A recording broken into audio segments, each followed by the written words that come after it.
Hello नमस्ते अस्सलाम वालेकुम सत श्री अकाल। केम चो कसा काय केडो हाल है केमो नाचो।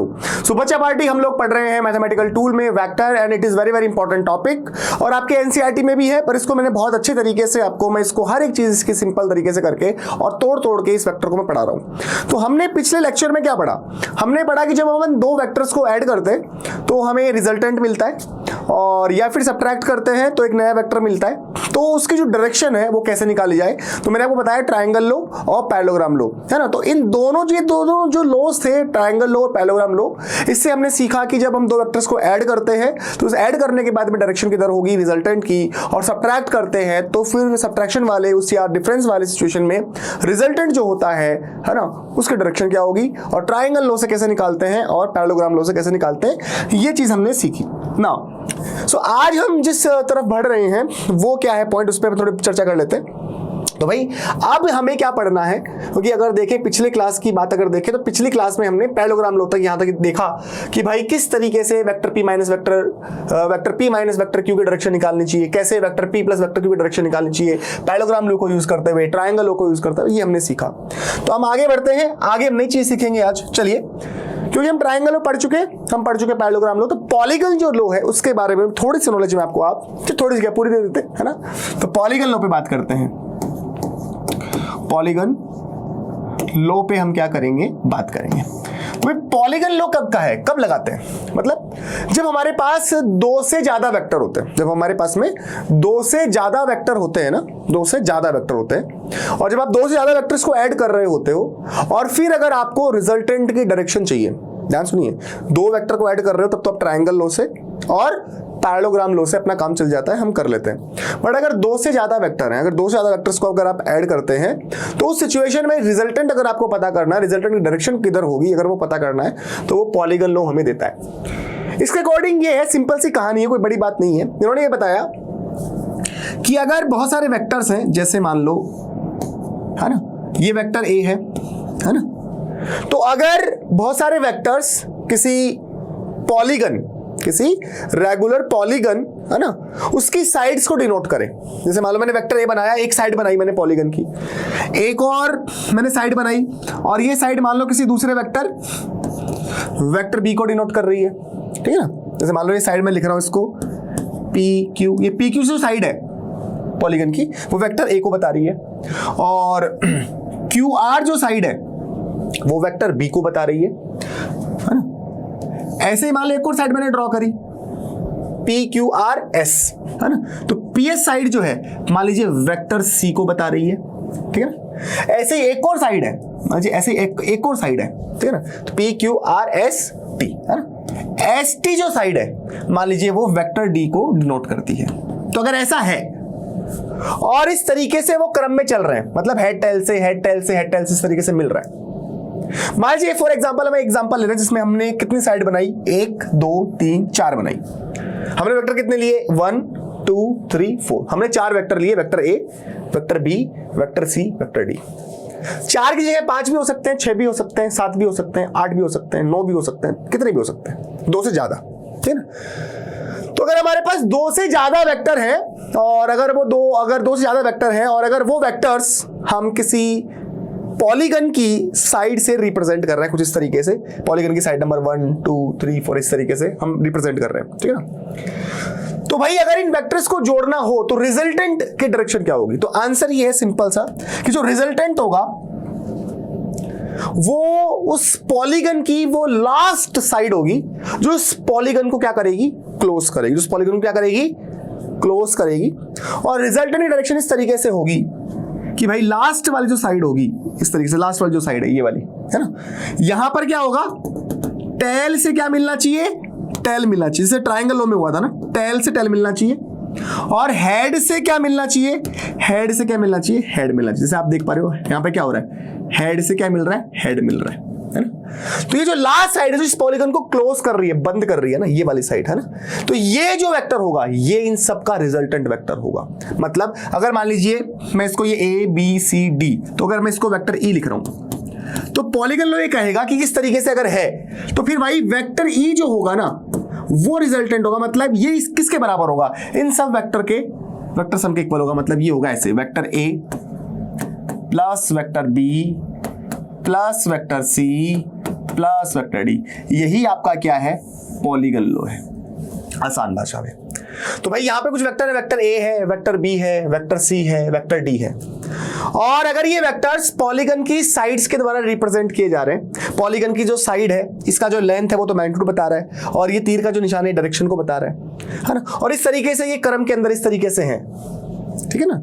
तो लास्ट साइड जो पॉलीगन को क्लोज करती है वो रिजल्टेंट देगी, और उसकी डायरेक्शन इस तरीके से होगी कि यहाँ पे टेल से टेल मिले और यहाँ पे हेड सेट मिले, जैसे ट्रायंगल में होता है ना। ट्रायंगल में अगर आपको याद हो तो ये वेक्टर ए है मान लो अगर, और अगर ये वेक्टर बी है ना, तो ट्रायंगल की जो लास्ट साइड होती है जो उसको इस तरीके से क्लोज करती है, भाई हेड से क्या मिले, हेड मिले, और टेल से क्या मिले, टेल मिले, तो ये जो लास्ट साइड होगी ये vector A plus vector B के बराबर होगी, है ना। तो सेम चीज यहां पे लग गया कि यहां पे 1 2 3 4 इस सारों को जोड़ना है और इसके बराबर कर देना है, समझ में है, यही पॉलीगॉन है। कुछ क्वेश्चंस देखते हैं, जैसे मान लो मैं एक डायग्राम ड्रॉ करता हूं आपके लिए, और मैंने कुछ इस तरीके से एक डायग्राम आप लोगों के लिए ड्रॉ करा, ठीक है ना, इस तरीके से मैंने यहां पे लिखा फॉर एग्जांपल वेक्टर P, ये वेक्टर Q को दिखा रहा है, ये R, ये S और ये T।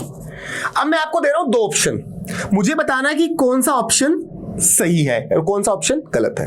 पहला ऑप्शन मैंने दिया vector P plus vector Q plus vector R plus vector S बराबर वेक्टर T। दूसरा ऑप्शन मैंने आपको दिया कि vector P plus vector Q plus vector R plus vector S, है ना, plus vector T is equal to 0। तीसरा option मैंने आपको दिया vector P plus vector Q plus vector R plus vector S is equal to minus T vector. मैं आपसे पूछना चाह रहा हूं कि इस पर्टिकुलर सवाल के अंदर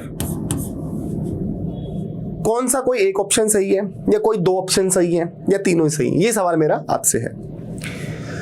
तो अगर तो आपको पॉलीगन लॉ आता है तो आप तुरंत पहचान जाएंगे कि भाई ये वेक्टर P को दिखा रहा, ये वेक्टर Q को दिखा रहा, ये वेक्टर R को दिखा रहा, और ये वेक्टर S को दिखा रहा, है ना। तो जो लास्ट वाली जो होती है साइड जो इस पॉलीगन को क्लोज करती है वो रिजल्टेंट देती है, पर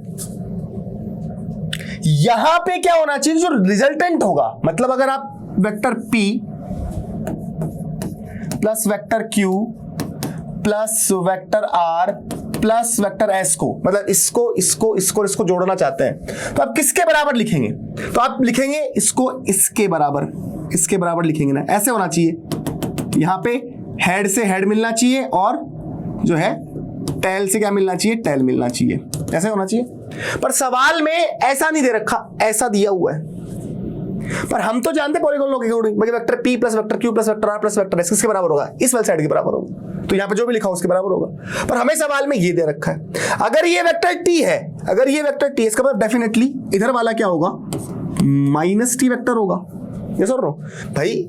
अगर इधर T वेक्टर लिखा हुआ है उतना ही मैग्नीट्यूड का मैंने उसी लाइन में अगर ऐसे कर दिया मैंने वेक्टर ड्रॉ, ठीक है ना, डायरेक्शन अपोजिट करी, तो ये T, अगर वेक्टर T तो माइनस वेक्टर T होगा। और हम पॉलीगॉन लॉ के अकॉर्डिंग जानते हैं अगर ये वेक्टर P है, ये Q है, ये R है और ये S है, तो इन सब का सम इधर जो वेक्टर होगा उसके बराबर होगा। इधर कौन सा है, T नहीं, उधर है माइनस T, इसलिए किसके बराबर होगा, ये माइनस T वेक्टर के बराबर होगा। तो ऐसा ऑप्शन कौन सा है, ये है, तो इसका मतलब तीसरा ऑप्शन सही है।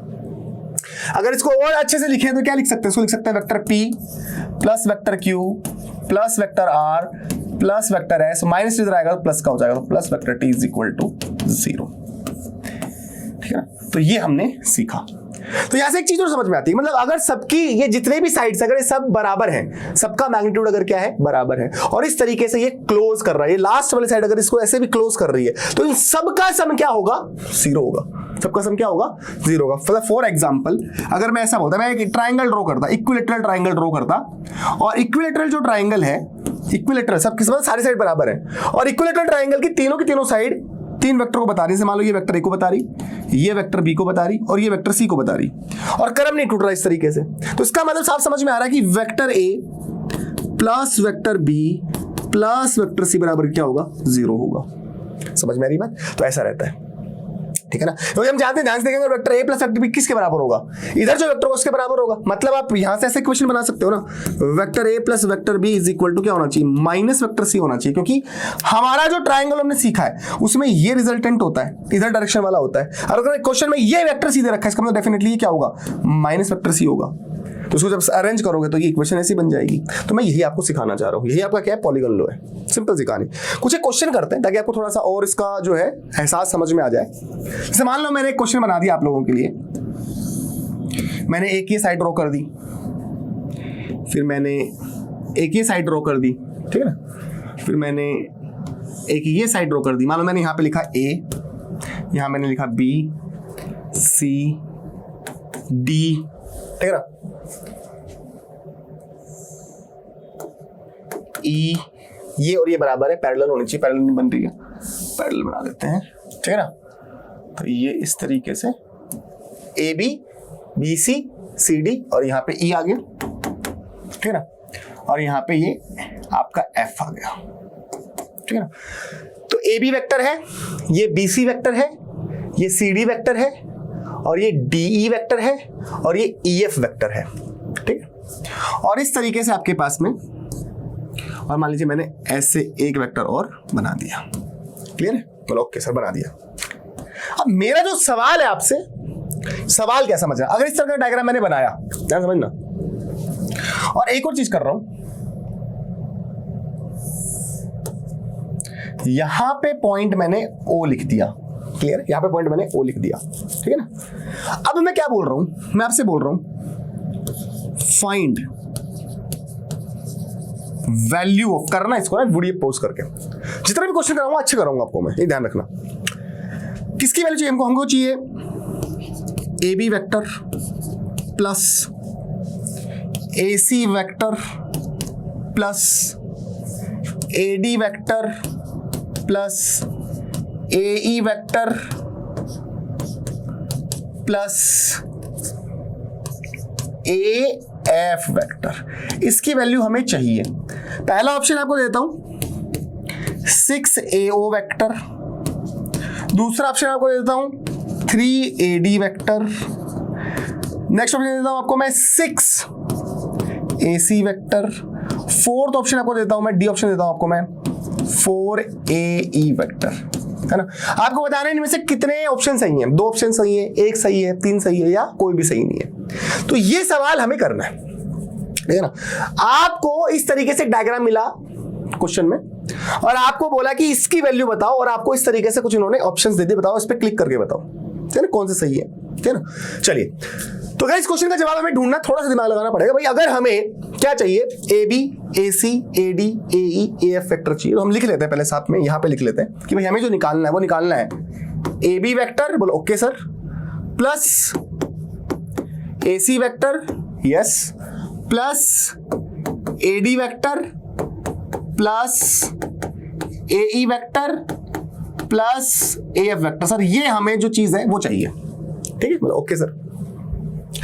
तो अगर ये चाहिए, बराबर निशान यहां लगा देते हैं। अब ध्यान से अगर देखें, थोड़ा सा दिमाग अगर लगाएं आप, थोड़ा सा दिमाग, ज्यादा नहीं, थोड़ा सा बोलो, थोड़ा सा लगाना कि भाई ए बी वेक्टर और बी सी वेक्टर का रिजल्टेंट क्या होगा, ये होगा, यस और नो, बोल यस सर, डेफिनेटली 100% होगा सर, ये होगा, बोल यस सर होगा। तो A B vector plus B C vector का सम ट्राइंगल लॉ से ये होगा, ए सी वेक्टर होगा, नहीं होगा, बोलो होगा सर, सही बोल रहे हो। अच्छा, तो भाई अगर मैं ध्यान से देखूं, यहां पर जो ए सी वेक्टर लिखा हुआ है, ध्यान से देख पा रहे हो, ए सी वेक्टर, तो जो ए सी वेक्टर है, ए सी वेक्टर ये किसके बराबर होता है, ये बराबर होगा आपके A B vector plus B C vector, triangle law से मैंने लिख दिया, कोई दिक्कत नहीं है। हाँ सर, तो आप एक काम करिए सर, जो आप लिख रहे हो उसको रेड कलर से लिख देना, बाकी का वैसा का, जहां पे चेंज नहीं कर रहे हो वो वैसा का वैसा लिख दो ब्लैक से। अब मैं एसी वेक्टर की वैल्यू लिख रहा हूं, एसी वेक्टर की वैल्यू कितनी है, A B vector plus B C vector है, बोलो हाँ सर ठीक है, ओके।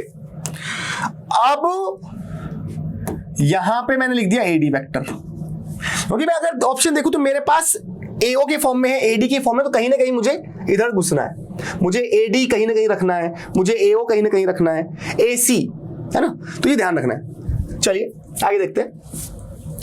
ए की बात करें, ए की तो ए वेक्टर ध्यान से अगर देखें, अगर आप ए वेक्टर को ध्यान से अगर देखें, है ना, तो ए वेक्टर अगर देख रहे हो आप, ये वाले वेक्टर की तरफ अगर आप सोचो, अगर इस वाले वेक्टर को अगर आप थोड़ा सा ध्यान से देखो तो ये किसके बराबर होगा यार?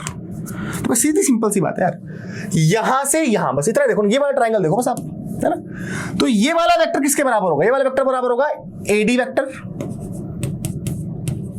Plus DE vector, plus DE vector. Yes और नो बोला? हाँ सर, सही कह रहे हो, सही कह रहे हो। तो अब अपन किसकी वैल्यू लिखने जा रहे हैं? अब अपन लिखने जा रहे हैं किसकी?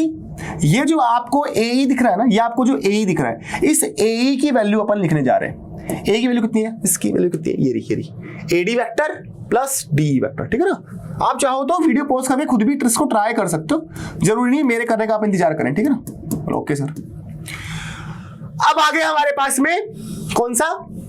ये अपना कौन सा वेक्टर आ गया? AF vector. एएफ लास्ट वाला कौन सा है? एएफ वेक्टर है। चलिए, अगर एएफ वेक्टर, चलो एक बार एक काम करते हैं, एएफ वेक्टर को ऐसा कैसा एक बार अगर छोड़े भी तो चाहे तो लिख भी सकते हैं। क्या लिख सकते हैं?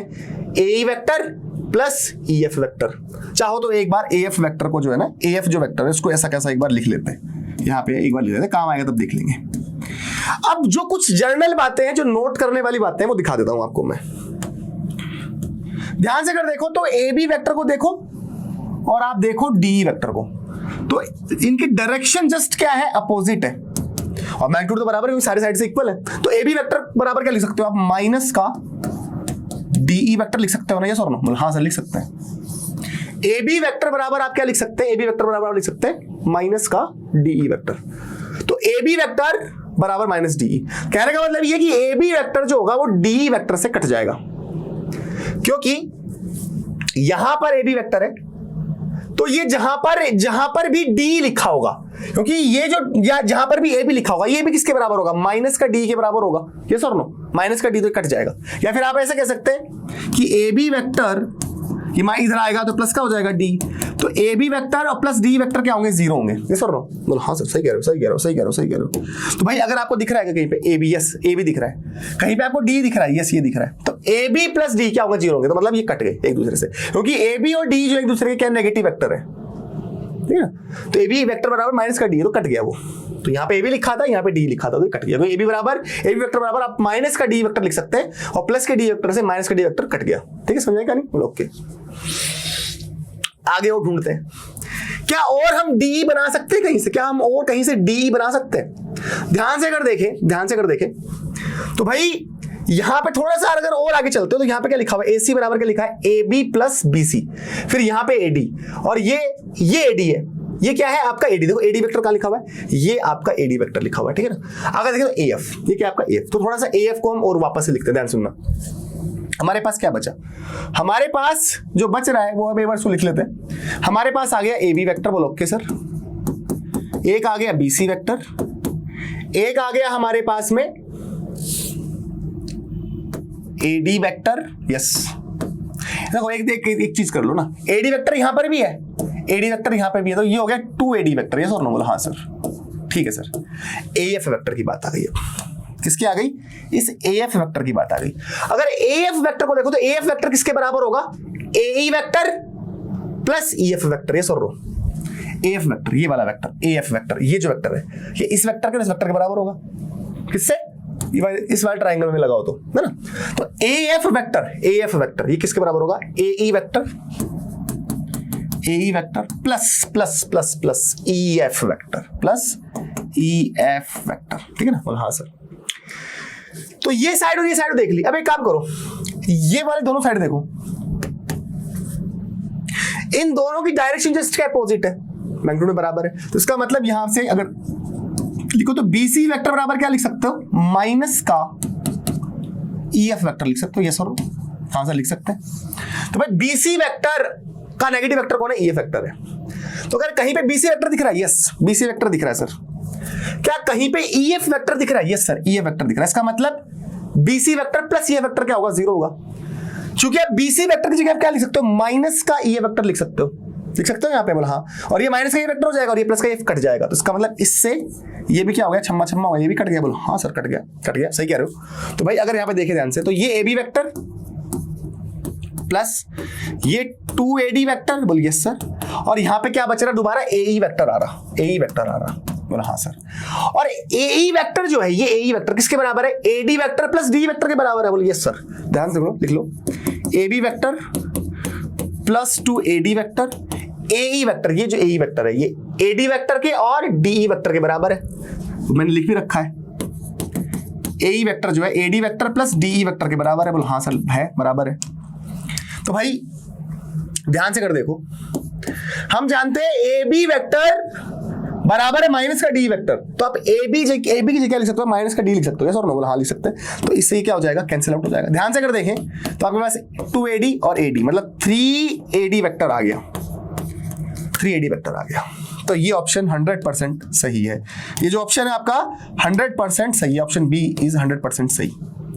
पर ध्यान से अगर देखें तो ये सेंटर है, तो भाई ये क्या है, AD वेक्टर है, तो AD जो वेक्टर है, चूंकि AD जो वेक्टर है वो किसके बराबर है, 2AO वेक्टर के बराबर है, ये सर नो, बोला हाँ सर। AD जो वेक्टर है ये 2AO वेक्टर के बराबर, ये भी क्या होगा, AO होगा, और ये जो OD वेक्टर होगा वो भी AO वेक्टर के बराबर होगा, तो ये दोनों वेक्टर तो बराबर होंगे, समझ रहे बात को।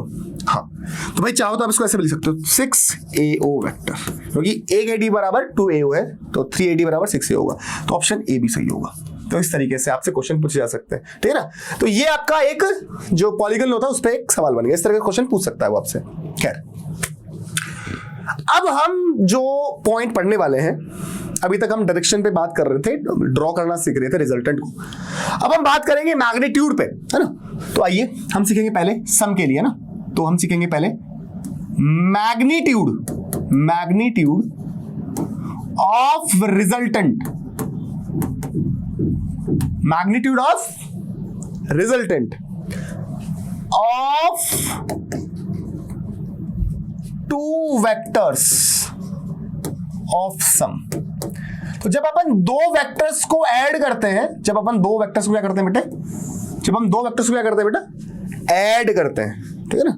तो ऐड करने के बाद में, दो वेक्टर्स को क्या करने के बाद में, ऐड करने के बाद में, जोड़ने के बाद में जो हमें नया रिजल्टेंट वेक्टर मिलता है, अब वो जो नया रिजल्टेंट वेक्टर होगा उसके पास में भी मैग्नीट्यूड होगा और उसके पास में डायरेक्शन होगी, ये सर नॉर्मल है, ये सर। तो भाई हम उस नए वेक्टर, उस नए रिजल्टेंट वेक्टर का मैग्नीट्यूड निकालना सीखेंगे, मैग्नीट्यूड क्या होगा उस पर हम थोड़ी चर्चा करेंगे। आइए बेटा, इसको बिल्कुल डिटेल से आपको मैं पढ़ाता हूं, क्योंकि पहली बार इसको पढ़ रहे हो 11th क्लास में, इसलिए ध्यान देना। मान लीजिए मेरे पास में दो वेक्टर है, मैंने यहां पर एक वेक्टर को ड्रॉ कर दिया और ये मेरे पास में वेक्टर P है, और इस वेक्टर P को मान लीजिए ये AB जो साइड है ये रिप्रेजेंट कर रही है, क्लियर, बोलो ओके सर। दूसरा एक और वेक्टर है मेरे पास में, ये दूसरा वेक्टर है जो AC साइड है वो वेक्टर Q को रिप्रेजेंट कर रही है, और इन दोनों वेक्टर्स के बीच का जो एंगल है दैट इज थीटा। ध्यान सुनना, थीटा क्या है, थीटा क्या है, angle between vector P and vector Q। ध्यान सुनना, तो थीटा क्या है बेटा, angle between vector P and vector Q, fine. तो अगर हमारे पास में इस तरीके से दो वेक्टर है ना, ये वेक्टर P और ये वेक्टर Q के बीच में एंगल थीटा है, अपन बना लेते हैं पैरेललोग्राम। क्या बना लेते हैं, पैरेललोग्राम बना लेते हैं, ठीक है, ओके सर, पैरेललोग्राम बना लो। तो ये वाली जो साइड होगी, ये जो साइड होगी जो पैरेलल है, किसके पैरेलल है, नीचे वाले के पैरेलल है, और मैग्नीट्यूड में बराबर है ना। तो ये आपको क्या बताएगी, इसका जो मैग्नीट्यूड होगा वो वेक्टर P का जो मैग्नीट्यूड होगा उसके बराबर होगा, और ये वाली जो साइड होगी जो इसके पैरेलल है, समझ रहे हो, जो इसके पैरेलल ये वाली जो मैंने बनाई है ना।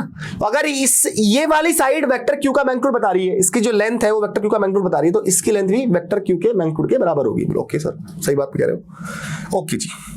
यहां तक अगर समझ में आ चुकी है बात, ध्यान समझना, थोड़ा सा ध्यान समझना। अगर मैं यहां से एक परपेंडिकुलर इस तरीके से यहां पे ऐसे ड्रॉ कर देता हूं, ये मैंने ऐसे परपेंडिकुलर ड्रॉ कर दिया, समझ बात को। तो ध्यान समझना, थोड़ी सी बात है, कुछ बातें हैं जो अपन को अब स्टार्ट करनी है पढ़नी। ओके सर, करते हैं। तो भाई अगर यहां पर ये वेक्टर P है और ये वेक्टर Q है, ठीक है, तो अगर ध्यान से देखा जाए अगर मैं डायगोनल ड्रॉ करता हूं, डायगोनल ड्रॉ, क्योंकि हमको पता है पैरेललोग्राम लॉ से कि जो डायगोनल होगा क्या होगा, जो डायगोनल होगा क्या होगा, जो डायगोनल होगा ना वो डायगोनल हमको रिजल्टेंट देगा। ये जो डायगोनल होगा ये वाला, ये जो डायगोनल होगा इस, ये जो पैरेललोग्राम बना हुआ है ए बी सी और वहां पे हम लिख देते हैं डी, यहां पे हम लिख देते हैं डी, ठीक है ना। ये जो डायगोनल बना हुआ है, सॉरी ये जो पैरेललोग्राम बना हुआ है, इस पैरेललोग्राम का ये जो डायगोनल होगा वो आपको क्या देगा, रिजल्टेंट देगा। रिजल्टेंट डायरेक्शन इधर होगी, यस सर। ये वेक्टर आर अगर इसको मैं लिख रहा हूं, बोलो ओके सर ठीक है। और मान लीजिए वेक्टर आर जो है वेक्टर पी से कितना एंगल बना रहा है, अल्फा बना रहा है। ध्यान सुनना, थीटा क्या है, वेक्टर पी और वेक्टर क्यू के बीच का एंगल, और हमें vector p plus vector q का जो सम है उसका रिजल्टेंट का मैग्नीट्यूड मतलब वेक्टर r का मैग्नीट्यूड मतलब ये लेंथ कितनी होगी वो हमें पता करनी है। वेक्टर r का जो मैग्नीट्यूड है वो पता करना है, डायरेक्शन तो ये होगी, और वेक्टर p से कितने एंगल पर होगी, अल्फा एंगल पे वेक्टर r होगा, पर हम इसका मैग्नीट्यूड क्या है वो हमें पता करना है। ठीक है सर। तो सर अगर आपको ये लेंथ पता करनी है, क्योंकि ये वेक्टर r को अगर दिखा रहा है तो इसकी जो लेंथ होगी वो वेक्टर r का क्या दिखाएगा, मैग्नीट्यूड दिखाएगा। तो सर सिंपल सा काम कर लो आप, तो क्या करें सर, एक यहां पे कुछ नाम दे दो आप, तो ई नाम दे दो, और आपको एक बड़ा सा राइट एंगल्ड ट्राइंगल आपको मिलेगा। ये बड़ा वाला कौन सा ट्राइंगल है sir, sir right angle triangle है सर। कौन सा है सर, कौन सा है, कौन सा है, A D D D D और ई। सर ये वाला, ये पूरा वाला ट्राइंगल जो है ना, यहां से हम पाइथागोरस थ्योरम यूज कर सकते हैं। पाइथागोरस थ्योरम क्या बोलती है, हाइपोटेनिस का स्क्वायर, हाइपोटेनिस क्या है यहाँ पे, ए डी है, ए डी का square is equal to base, base क्या है, ए ई का स्क्वायर प्लस डीई, डीई का स्क्वायर। सर ये पाइथागोरस थ्योरम आप लगा दो, और आपको तो मतलब केवल ए डी के मैग्नीट्यूड से है, तो हाँ ये चाहिए आपको, यस सर। तो एक काम कर लो आप AD की जगह पता क्या लिख सकते हो, आप R लिख सकते हो, हाँ यस, तो ये R स्क्वायर हो गया, क्योंकि AD ये जो साइड है ये वेक्टर R को दिखा रही है ना, और वेक्टर R अगर है तो उसका मैग्नीट्यूड हम कैसे लिखेंगे, R से लिखेंगे ना केवल। हमको पता अगर वेक्टर A है तो उसका मैग्नीट्यूड कैसे लिखेंगे, A से लिखेंगे ना। तो वेक्टर R है तो उसका मैग्नीट्यूड R से लिख सकते हैं, तो हाँ सर। आगे AE की बात करें, इस AE की बात करें तो AE जो है ये लेंथ, ये AB प्लस B के बराबर है, AB प्लस B के बराबर है, बस ये सर सही कह रहा हूं। तो AE बराबर बोले तो क्या हो जाएगा, AB प्लस B, और फिर स्क्वायर है तो पूरे पे स्क्वायर कर दो, प्लस DE का स्क्वायर, DE ये आपका D और ये E और ये इसका स्क्वायर। ओके सर ठीक है। बच्चे आप थोड़ा ध्यान समझना, अगर ये वेक्टर क्यू को दिखा रही है तो इसकी लेंथ वेक्टर क्यू का मैग्नीट्यूड होगा, और इसके पैरेलल ये है तो इसका जो मैग्नीट्यूड होगा वो भी किसके बराबर होगा, क्यू के बराबर होगा। ये सर नो, हाँ सर। और सर अगर वेक्टर क्यू इस हॉरिजॉन्टल लाइन से एंगल थीटा बना रहा है तो चूंकि ये भी वेक्टर क्यू की डायरेक्शन में ही है, इसकी लेंथ भी जो है वेक्टर क्यू के मैग्नीट्यूड के बराबर है, तो ये एंगल भी कितना होगा सर, थीटा ही होगा ना। बस समझ गए भाई। अगर ये लाइन मैंने पैरेलल खींच दी, अगर ये एंगल थीटा है और मैंने एक लाइन खींची जो इस लाइन के पैरेलल है, अगर ये एंगल थीटा है, पैरेलल लाइन बनाऊंगा तो भाई ये भी जो थीटा एंगल ही बनाएगी ना, तो ये मैं बोल रहा हूं अगर ये एंगल थीटा है पूरा तो ये एंगल भी कितना होगा, थीटा होगा। ठीक है, ओके सर। तो बच्चा ध्यान समझ, मेरा एक सवाल है कि भाई ये साइड बता कितनी होगी। ट्रिग्नोमेट्री पढ़ाई थी ना दोबारा मैंने आपको, तो उस ट्रिग्नोमेट्री की नॉलेज को यूज करो जो आपने 10th क्लास में पढ़ी या जो वापस से मैंने मैथमेटिकल टूल में आपको पढ़ाई। तो उस नॉलेज को अगर आप यूज कर रहे हो, अगर ये क्यू लिखा हुआ है तो उसको हम क्या लिख सकते हैं, क्यू साइन थीटा लिख सकते हैं। और अगर इसका मैग्नीट्यूड क्यू है तो इसको हम लिख सकते हैं क्यू कॉस थीटा। कोई दिक्कत नहीं है इसमें, मतलब ये होगा क्यू कॉस थीटा। भाई थीटा के सामने वाली साइड परपेंडिकुलर, 90 के सामने वाली हाइपोटेनियस। हाइपोटेनियस हमारे पास में है, परपेंडिकुलर। जो परपेंडिकुलर पर हाइपोटेनियस क्या होता है, साइन थीटा होता है। तो परपेंडिकुलर बराबर hypotenuse into sine theta. Hypotenuse कितना है, क्यू है तो क्यू इनटू साइन थीटा आ गया। ऐसे ये क्या है, बेस अपॉन हाइपोटेनियस क्या होता है, कोस थीटा होता है। तो बेस बराबर हाइपोटेनियस इनटू कोस थीटा, और बेस क्या है, बेस चाहिए हमको, हाइपोटेनियस क्या है, क्यू तो क्यू कोस थीटा आ गया।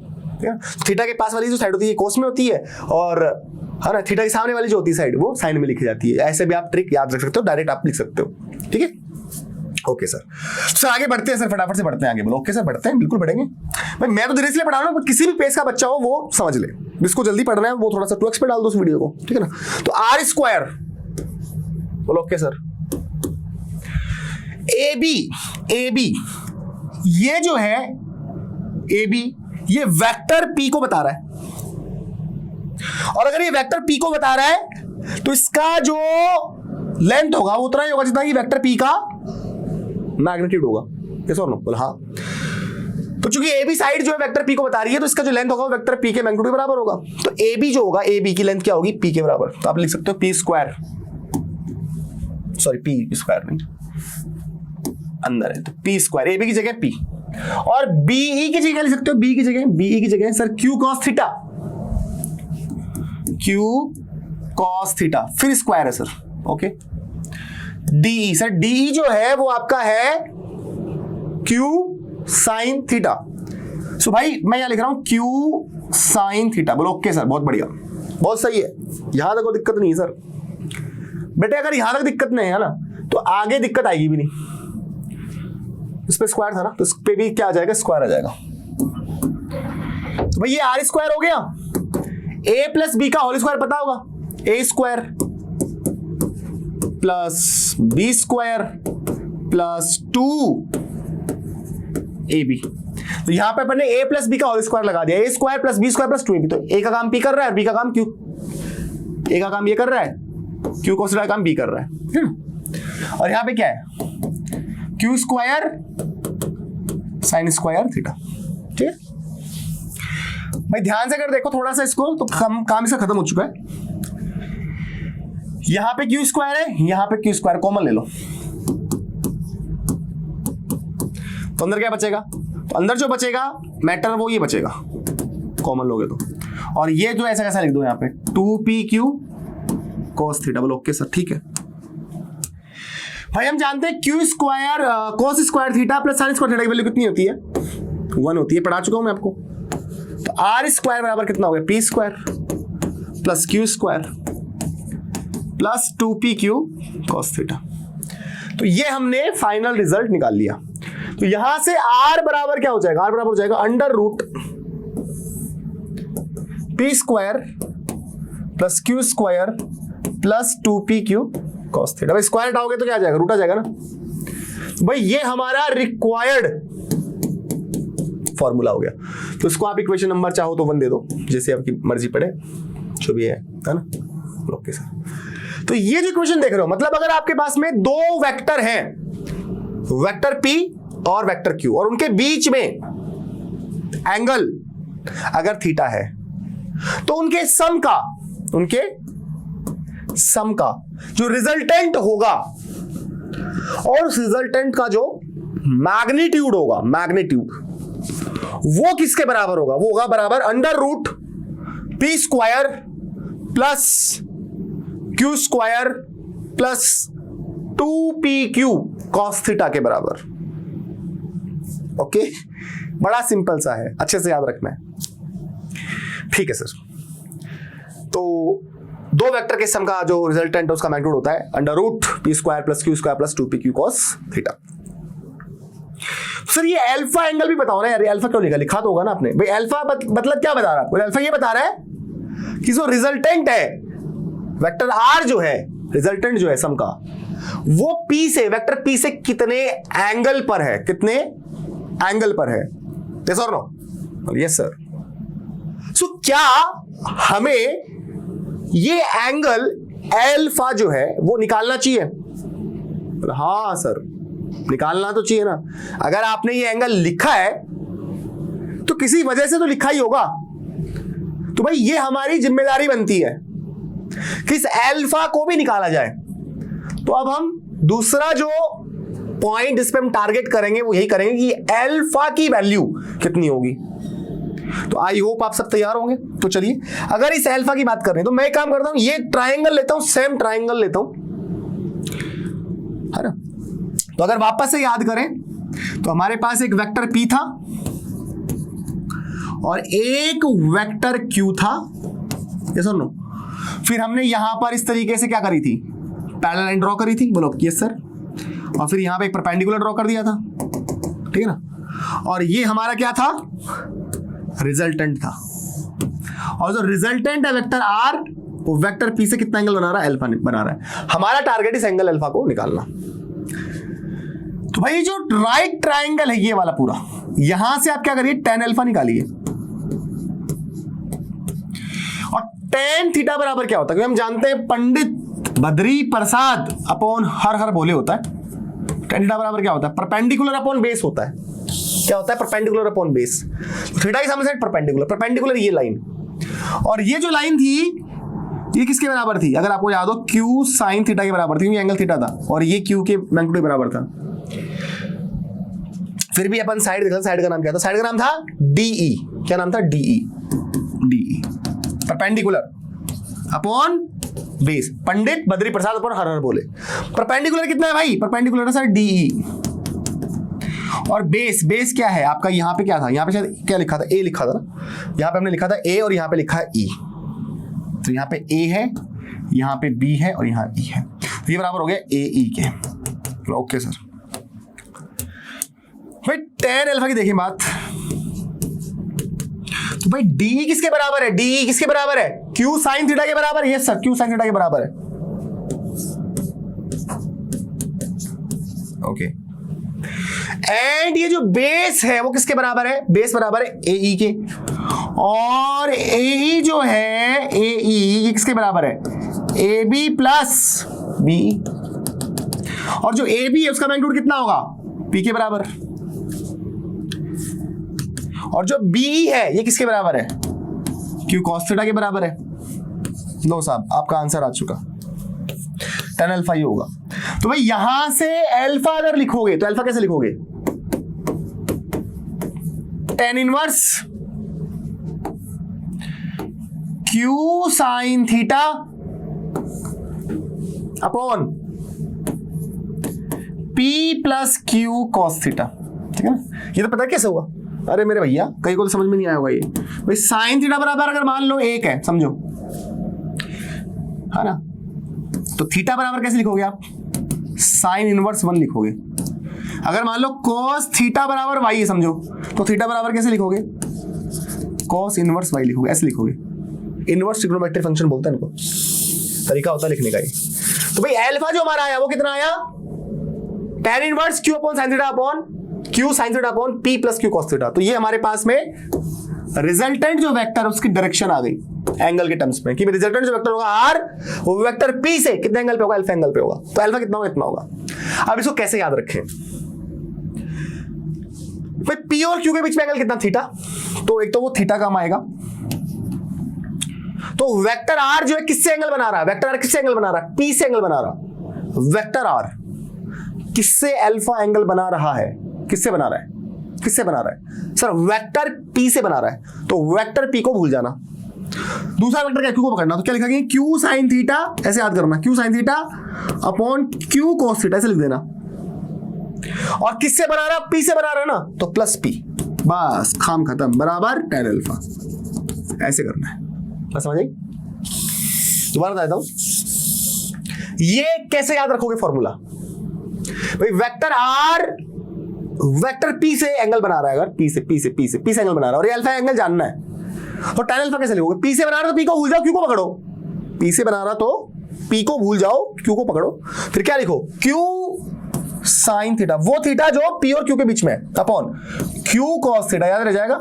किससे एंगल बन रहा, p से बन रहा है, तो प्लस p कर दो, बस काम खत्म। ठीक है, बात समझ में आई। तो ये आप पहले तो नोट करेंगे, इसको रिवाइज करेंगे, अच्छे से याद हो जाए ना, तो आगे वीडियो कंटिन्यू करनी है, अभी नहीं। जैसा बोल रहा हूं वैसा करो, ठीक है ना।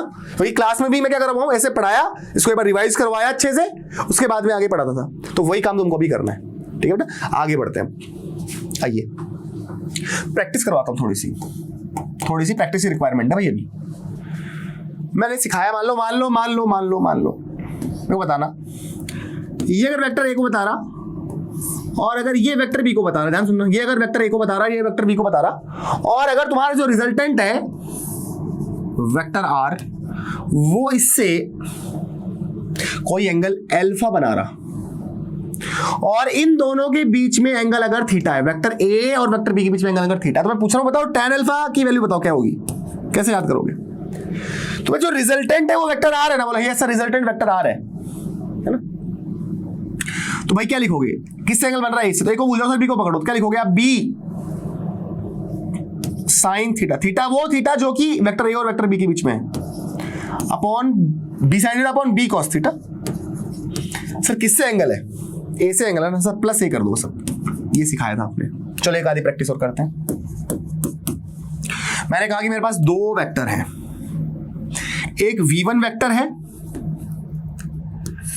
एक मेरे पास में v2 वेक्टर है, इनके बीच में एंगल अगर मान लीजिए अल्फा है, v1 वेक्टर और v2 वेक्टर के बीच में एंगल अगर अल्फा है, और इन दोनों का जो नेट है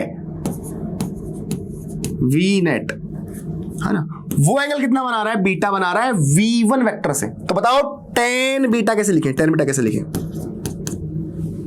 समझे बात को? हमें क्या चाहिए, tan बीटा निकालना है, तो मैं tan बीटा कैसे लिखोगे, तो एंगल किससे बन रहा है, रिजल्टेंट का v1 से, v1 को भूल जाओ, v2 को पकड़ो, तो लिखोगे v2 साइन, और यहां पे थीटा कौन सा थीटा आएगा, जो कि दो वेक्टर्स के बीच में v1 और v2 वेक्टर में कितना एंगल है, अल्फा है, तो alpha upon v2 sine alpha upon v2 cos alpha, plus जोड़ेंगे किसको, जिसके साथ में एंगल है, तो v नेट का एंगल किसके साथ है, v1 के साथ है, तो v1, तो ऐसे हम लिखेंगे, ऐसे प्रैक्टिस होनी चाहिए, ठीक है। ओके सर याद हो गया ये भी, आगे बताओ थोड़ा सा। तो अब ध्यान समझते कुछ बातें, कुछ इंपॉर्टेंट बातें हम ध्यान से हम समझेंगे। अभी हमने एक फॉर्मूला पढ़ा है कि हमारे पास अगर दो वेक्टर है, वेक्टर P और वेक्टर Q, उनके बीच में अगर एंगल थीटा है और रिजल्टेंट अगर R है, इन दोनों वेक्टर के सम का रिजल्टेंट, मतलब vector P plus vector Q का जो मैग्नीट्यूड है ना, तो इसको हम R से लिख रहा हूं मैं, R बोल रहा हूं बार बार, तो ये किसके बराबर आ रहा है, ये बराबर आ रहा है sir under root P square plus Q square plus 2PQ cos theta के बराबर है, ये सिखाया आपने अभी। और जो दूसरी बात आपने कंक्लूड करी है वो ये करी है, अगर रिजल्टेंट जो वेक्टर है, कौन सा वेक्टर, जो रिजल्टेंट वेक्टर है वेक्टर R, अगर वो एंगल मान लीजिए वेक्टर P से अल्फा बना रहा है, तो सर अल्फा बराबर आपने बोला या tan अल्फा आपने बराबर बोला, P से अगर एंगल है, P को भूल जाओ, Q को पकड़ो, और एंगल दोनों वेक्टर P और Q के बीच में एंगल अगर थीटा, तो Q sin थीटा यहां लिखो, Q cos थीटा यहां लिखो, और P के साथ एंगल तो P यहां पे ऐड कर दो। ये दो बातें आपने भी कंक्लूड करी हैं, यस, ये दो बातें मैं चाहता हूं कि आप अच्छे से याद कर लें, क्वेश्चनों में काम आएगी आपको। अब कुछ कंडीशंस पे बात करेंगे, कुछ इंपॉर्टेंट रिजल्ट्स पे बात करेंगे। कंडीशन फर्स्ट, कंडीशन फर्स्ट क्या, अगर वेक्टर P और वेक्टर Q समझो एक ही डायरेक्शन में होते, रटने की जरूरत नहीं है वैसे, समझो उसको, वेक्टर P और वेक्टर Q अगर एक डायरेक्शन में होते, मतलब थीटा अगर 0 डिग्री होता, तो भाई R कितना होता इस सिचुएशन में, ध्यान से कर देखें, under root P square plus Q square plus 2PQ cos 0 degree. cos 0 degree की बात करें तो उसकी वैल्यू होती है 1, यस और नो, यस सर। तो भाई R बराबर आपको क्या मिलता है, R बराबर आपको मिलता है under root P square plus Q square plus 2PQ, और बेटा ये बन गया फॉर्मूला P प्लस Q का होल स्क्वायर, तो ये बन गया आपका P प्लस Q का होल स्क्वायर, और स्क्वायर से जो आपका रूट है वो कट जाएगा, तो यहां से R बराबर आपके पास आ गया P प्लस Q, और भाई ये मैक्सिमम है। तो अगर आप दो वेक्टर के सम के रिजल्टेंट की बात कर रहे हो और दोनों वेक्टर अगर एक ही डायरेक्शन में है, सेम ही डायरेक्शन में है, तो रिजल्टेंट क्या होगा, बस दोनों को जोड़ दो, P plus Q। Very important, भाई सिंपल सी फील है यार। अगर मैं कहता इधर एक 3 न्यूटन का फोर्स लग रहा है और इधर ही एक 4 न्यूटन का फोर्स लग रहा है एक ऑब्जेक्ट पे, मैं तेरे को बोलता ही भी बताइए बेटा एफ नेट कितना होगा। तो अगर तुमको ये फॉर्मूला भी पता नहीं है ना तो तुम्हारा दिमाग साफ साफ कह रहा है कि सर दोनों फोर्स वेक्टर एक ही डायरेक्शन में है, एंगल थीटा जो है वो 0 डिग्री है, तो जो नेट फोर्स है वो 4 + 3 मतलब 7 होगा, मतलब जोड़ना है, मैक्सिमम होगा। सही बात है ना, गलत तो नहीं है ना। अच्छा रिजल्टेंट डायरेक्शन किधर होगी सर? रिजल्टेंट जो एफ नेट वेक्टर होगा वो इधर ही होगा। तो अगर 3 न्यूटन का फोर्स इधर लगाया, 4 न्यूटन का फोर्स इधर लगाया, तो ये जो ऑब्जेक्ट है वो इधर तो जाएगा ना, इधर तो जाएगा ऑब्जेक्ट, मतलब एफ नेट क्या होगा? इधर ही होगा। एफ नेट किधर होगा? इधर ही होगा। ये समझा रहा हूं मैं। तो अगर आपके पास में 2 वेक्टर हैं और दोनों की डायरेक्शन एक ही डायरेक्शन में है, तो net vector net F net भी रिजल्टेंट भी सम का उधर ही होगा जिधर दोनों वेक्टर है, और उधर जाएगा, सीधी बात है। तो यहां पर भी जो नेट आर होगा उसकी डायरेक्शन इधर ही होगी, इधर ही होगी, इधर ही होगी। चाहो तो आप tan अल्फा निकाल के देख लो, मुझे कोई फर्क नहीं पड़ रहा। देखो आपको दिखाता हूं, आपको मैं कंडीशन वही चल रही है, थीटा बराबर 0। थीटा बराबर 0 में पहली बात पढ़ी हमने अभी, थीटा बराबर 0 में कंडीशन फर्स्ट में पहली बात पढ़ी, कंडीशन फर्स्ट में पहली बात ए। अब बात नंबर 2, मतलब tan अल्फा निकालना चाह रहा हूं सर मैं तो। अरे निकाल ले भाई, क्या लिखोगे? Q sin थीटा लिखोगे, Q cos थीटा लिखोगे, प्लस P करोगे। बोला हाँ। अगर आप ऐसा करेंगे, अरे यार कंडीशन क्या बोल रही है सर? कंडीशन तो ये बोल रही है कि एंगल जो है थीटा 0 है, तो भाई Q sin 0 करोगे ना, इतना करने की जरूरत नहीं है, पर करके दिखा रहा हूं, जो पढ़ा है उसको लगा के अप्लाई करके दिखा रहा हूं। ये हमको डायरेक्ट फील होता है, यही फिजिक्स है, सिंपल। अगर आप फील करने लग जाओगे इन चीजों को तो इन फॉर्मूले की रिक्वायरमेंट नहीं है, रटने की जरूरत नहीं है। P + Q cos 0 sin 0 0 होता है, तो भाई ये 0 और नीचे जाए कुछ भी लिखा हो, कुछ भी लिखा हो, tan अल्फा कितना आया? 0 आया, मतलब अल्फा कितना आया? 0 आया। अल्फा 0 आया मतलब अगर वेक्टर P इधर है तो वेक्टर Q इधर है, और आपने R का जो एंगल माना था वो P से माना था, P से माना था ना, इसका मतलब जो R है वो P से एंगल कितना बना रहा? 0 बना रहा। इसका मतलब R भी किधर है? इधर ही होगा। अब P और Q इधर है, इसका मतलब R का मैग्नीट्यूड डेफिनेटली बड़ा होगा, तो उसको ऐसा आप लिखोगे। तो ये वेक्टर R जो होगा वो क्या होगा? वेक्टर P + वेक्टर Q होगा, और डायरेक्शन इधर ही है, मतलब R बराबर P + Q होगा इस केस में, इसलिए मैग्नीट्यूड बढ़ जाएगा। भाई सीधी सिंपल सी बात है ना यार, जो एग्जांपल आपको मैंने बताया और देख लो। अगर मैं कहता कि इस ऑब्जेक्ट पे इधर 10 न्यूटन लगाते और इधर मैं लगाता कितना न्यूटन, मान लो 5 न्यूटन का फोर्स लगा, 2 फोर्स लगाता 10 और 5 का, मैं तुमसे बोलता है एफ नेट कितना होगा? एफ नेट मतलब जो एफ नेट है नेट फोर्स, उसका मैग्नीट्यूड बताओ कितना होगा? सर सिंपल सी बात, 10 + 5 कर दो, एंगल 0 है, 15 न्यूटन फील हो रहा है, कोई बिना फॉर्मूले फील हो रहा है। भाई फॉर्मूला आपने बताया तो है, फिर थीटा अगर 0 तो P + Q, पर सर इतना सोचने की जरूरत नहीं है, सिंपल बात है ना, साफ समझ में आ रहा है, 15 होगा। अच्छा डायरेक्शन किधर होगी भाई? अल्फा कितना होगा? 0 डिग्री, मतलब एफ नेट जो होगा सर इधर होगा। एफ नेट इधर होने का साफ मतलब समझ में क्या आता है? ये ऑब्जेक्ट जो इधर जाएगा, ठीक है? ओके, समझ में आ गई सर बात? दोबारा से समझाओ मत, खत्म है कहानी इसकी। ओके साहब, मान ली बात आपकी। अगर ये बात समझ में आ गई है, अगर ये बात समझ में आ गई है तो कंडीशन लेते हैं 2, ले ले सर, ले लो। और कंडीशन 2 में भाई ले रहा है आपके लिए थीटा बराबर 180 डिग्री, थीटा बराबर 180 डिग्री। अब भाई मैं थीटा जब 180 डिग्री ले रहा हूं, सबसे पहला काम हम करेंगे R निकालने के लिए। तो R बराबर P² + Q² + 2PQ cos 180 degree लिख दूंगा, और जब ऐसा लिख दूंगा तो ये P² + Q² - 2PQ हो जाएगा, क्योंकि cos 180 की वैल्यू कितनी होती है? cos 180 कितना होता? -1 होता। तो ये फॉर्मूला बन गया आपका अंदर, किसका फॉर्मूला बन गया? P - Q का होल स्क्वायर बन गया, स्क्वायर से रूट कट हो गया, तो R बराबर आ गया P - Q। तो ये वैल्यू क्या होती है? मिनिमम होती है। तो जो रिजल्टेंट है ना, ये वैल्यू क्या होगी? मिनिमम होगी। तो जब दो वेक्टर्स के बीच में थीटा कितना होगा? 180 डिग्री होगा। मतलब यहां पे से मान लो ये वेक्टर P इधर और इधर वेक्टर Q है, एंगल जो है 180 डिग्री है, अपोजिट में काम कर रहे हैं दो वेक्टर। तो रिजल्टेंट का जो मैग्नीट्यूड होगा वो क्या होगा? P - Q होगा, P - Q। बस सीधी सिंपल सी बात, एग्जांपल देख लो। मैं तुमसे कहता कि भाई यार एक ऑब्जेक्ट है, इस पे इधर लगा रहे हैं अपन 10 न्यूटन, और ठीक है साहब, इधर हम लगा रहे हैं 2 न्यूटन। पहला सवाल कि इस ऑब्जेक्ट पर इफेक्टिव जो फोर्स होगा एफ नेट जो होगा वो कितना होगा। कोई फॉर्मूला भी अगर आपको नहीं पता है ना, तो इतना बात हमें फील होती है हमारे दैनिक जीवन के कार्यों से में कि भाई अगर इधर 10 न्यूटन इधर 2 न्यूटन, इसका मतलब इसमें इफेक्टिव जो फोर्स होगा या जो नेट फोर्स होगा वो 8 न्यूटन का होगा। मतलब 10 - 2 करोगे आप,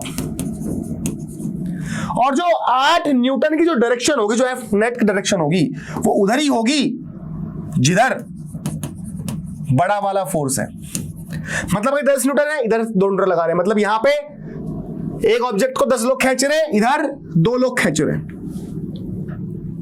तो सीधी सिंपल सी बात है, ऑब्जेक्ट इधर ही पुल होके आएगा, मतलब जो रिजल्टेंट इफेक्ट होगा वो इधर होगा। तो हालांकि हमें 12 लोग काम कर रहे हैं, पर इसमें जो इफेक्ट आएगा वो 8 लोगों को जितना आएगा। यस और नो? इधर 10 लोग काम कर रहे हैं, इधर 2 लोग खींच रहे हैं, जो रिजल्टेंट इफेक्ट है वो 8 लोगों का है, वो किधर इधर है। तो अगर पूछा जाए भाई डायरेक्शन किधर होगी रिजल्टेंट की, अगर जब एंगल थीटा बराबर 180 डिग्री, तो क्या बोलोगे?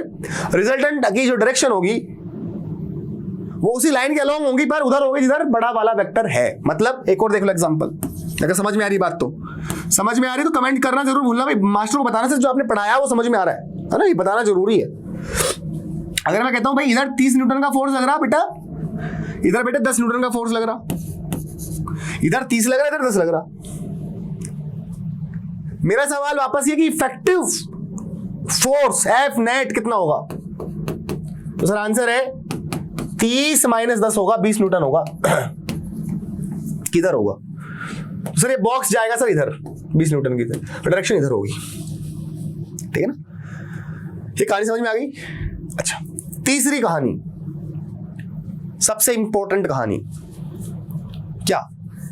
जब थीटा, कंडीशन हम ले रहे हैं 3, कंडीशन 3 ले रहे हैं, और कंडीशन 3 में फर्स्ट हम आर निकालेंगे। कंडीशन 3 क्या है? जब थीटा कितना हो? 90 डिग्री हो। मतलब जब वेक्टर P और वेक्टर Q के बीच में जो एंगल है वो 90 डिग्री हो, ठीक? तो भाई R बराबर क्या लिखेंगे? √P² plus Q² plus 2PQ cos 90 degree. cos 90 degree की वैल्यू कितनी होती है? 0 होती है। तो भाई R बराबर कितना होगा?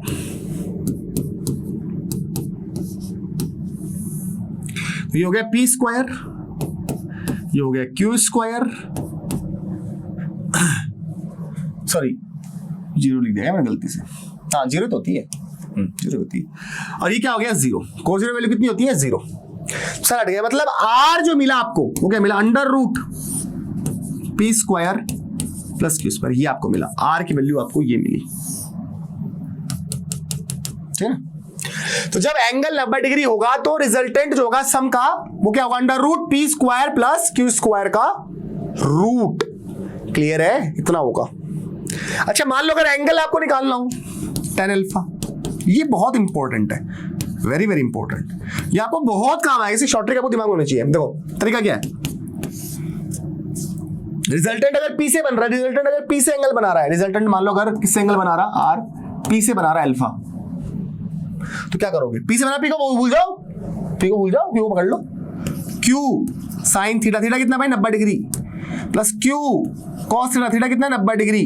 किसके साथ एंगल है? P के साथ एंगल है, अल्फा एंगल है R का, तो plus P। Sine 90, sine 90 degree 1, cos 90 degree 0। तो भाई tan अल्फा कितना आया बेटा? Q/P आया, वेरी इंपॉर्टेंट। तो यहां से अल्फा बराबर कितना आया? tan इनवर्स Q/P आया। तो बेटा हमने क्या देखा कि अगर दो वेक्टर हमारे पास में वेक्टर P और वेक्टर Q हैं और वो एक दूसरे के अगर परपेंडिकुलर है, रिजल्टेंट जो R है वो अगर P से एंगल अल्फा बना रहा है, तो भाई tan अल्फा क्या होगा? Q/P होगा। tan अल्फा बराबर क्या होगा? Q/P। ये मैंने आपको सिखाया। मतलब जैसे प्रैक्टिस कर रहे थे, थोड़ा समझते हैं इसको। जैसे मान लो मैंने कहा कि मेरे पास में ये फोर्स है और ये फोर्स मान लीजिए 4 न्यूटन है, समझो, और ये जो फोर्स है वो कितना न्यूटन का है, 3 न्यूटन का है। दोनों एक दूसरे से 90 डिग्री के ऊपर काम कर रहे हैं। मैंने बोला जो रिजल्टेंट है वेक्टर आर है ना, वो 4 से अगर एंगल अल्फा बना रहा है तो भाई ये कितना होगा, तो भाई tan अल्फा में क्या बोल रहा हूं, अगर एंगल किससे है, 4 से, तो 4 को भूल जाओ, 3 को पकड़ लो, 3/4 कर दो इसको ऐसे। मान लो अगर आपको बीटा पूछा होता, tan बीटा पूछा होता, तो r क्या रिजल्टेंट है, एंगल किससे है, 3 से है, बीटा ना 3 से है ना, 3 को भूल जाओ, 4 को पकड़ लो, 4/3। यही मैं आपको सिखाना चाह रहा हूं, यही मैं आपको प्रैक्टिस करवाना चाह रहा हूं। वापस से देख लेते हैं। मान लीजिए अगर ये होता f1 और ये होता f2, दोनों के बीच में एंगल 90 डिग्री होता, और ये क्या होता भाई f नेट होता, ये क्या होता f नेट होता, और ये एंगल क्या होता अल्फा होता। तो भाई tan अल्फा कैसे लिखते हैं, एंगल किससे है, f1 से है ना, और f1 और f2 के बीच में एंगल 90 डिग्री है।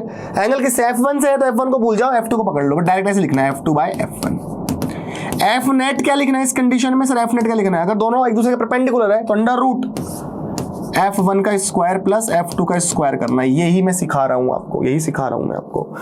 मतलब अगर 2 फोर्स मेरे पास होते, ये 3 न्यूटन का होता, ये 4 न्यूटन का होता, मैं तुमसे एफ नेट पूछता और ये एंगल पूछता, तो एफ नेट सिंपल सी कहानी क्या होता भाई, 3 का स्क्वायर प्लस 4 का स्क्वायर, क्योंकि जब 2 फोर्स एक दूसरे 90 डिग्री पर है तो एफ नेट क्या होगा, under root f1 square plus f2 square होगा। यही मैंने आपको पढ़ाया, ये मैंने आपको पढ़ाया यहाँ पे, r बराबर under root p square plus q square.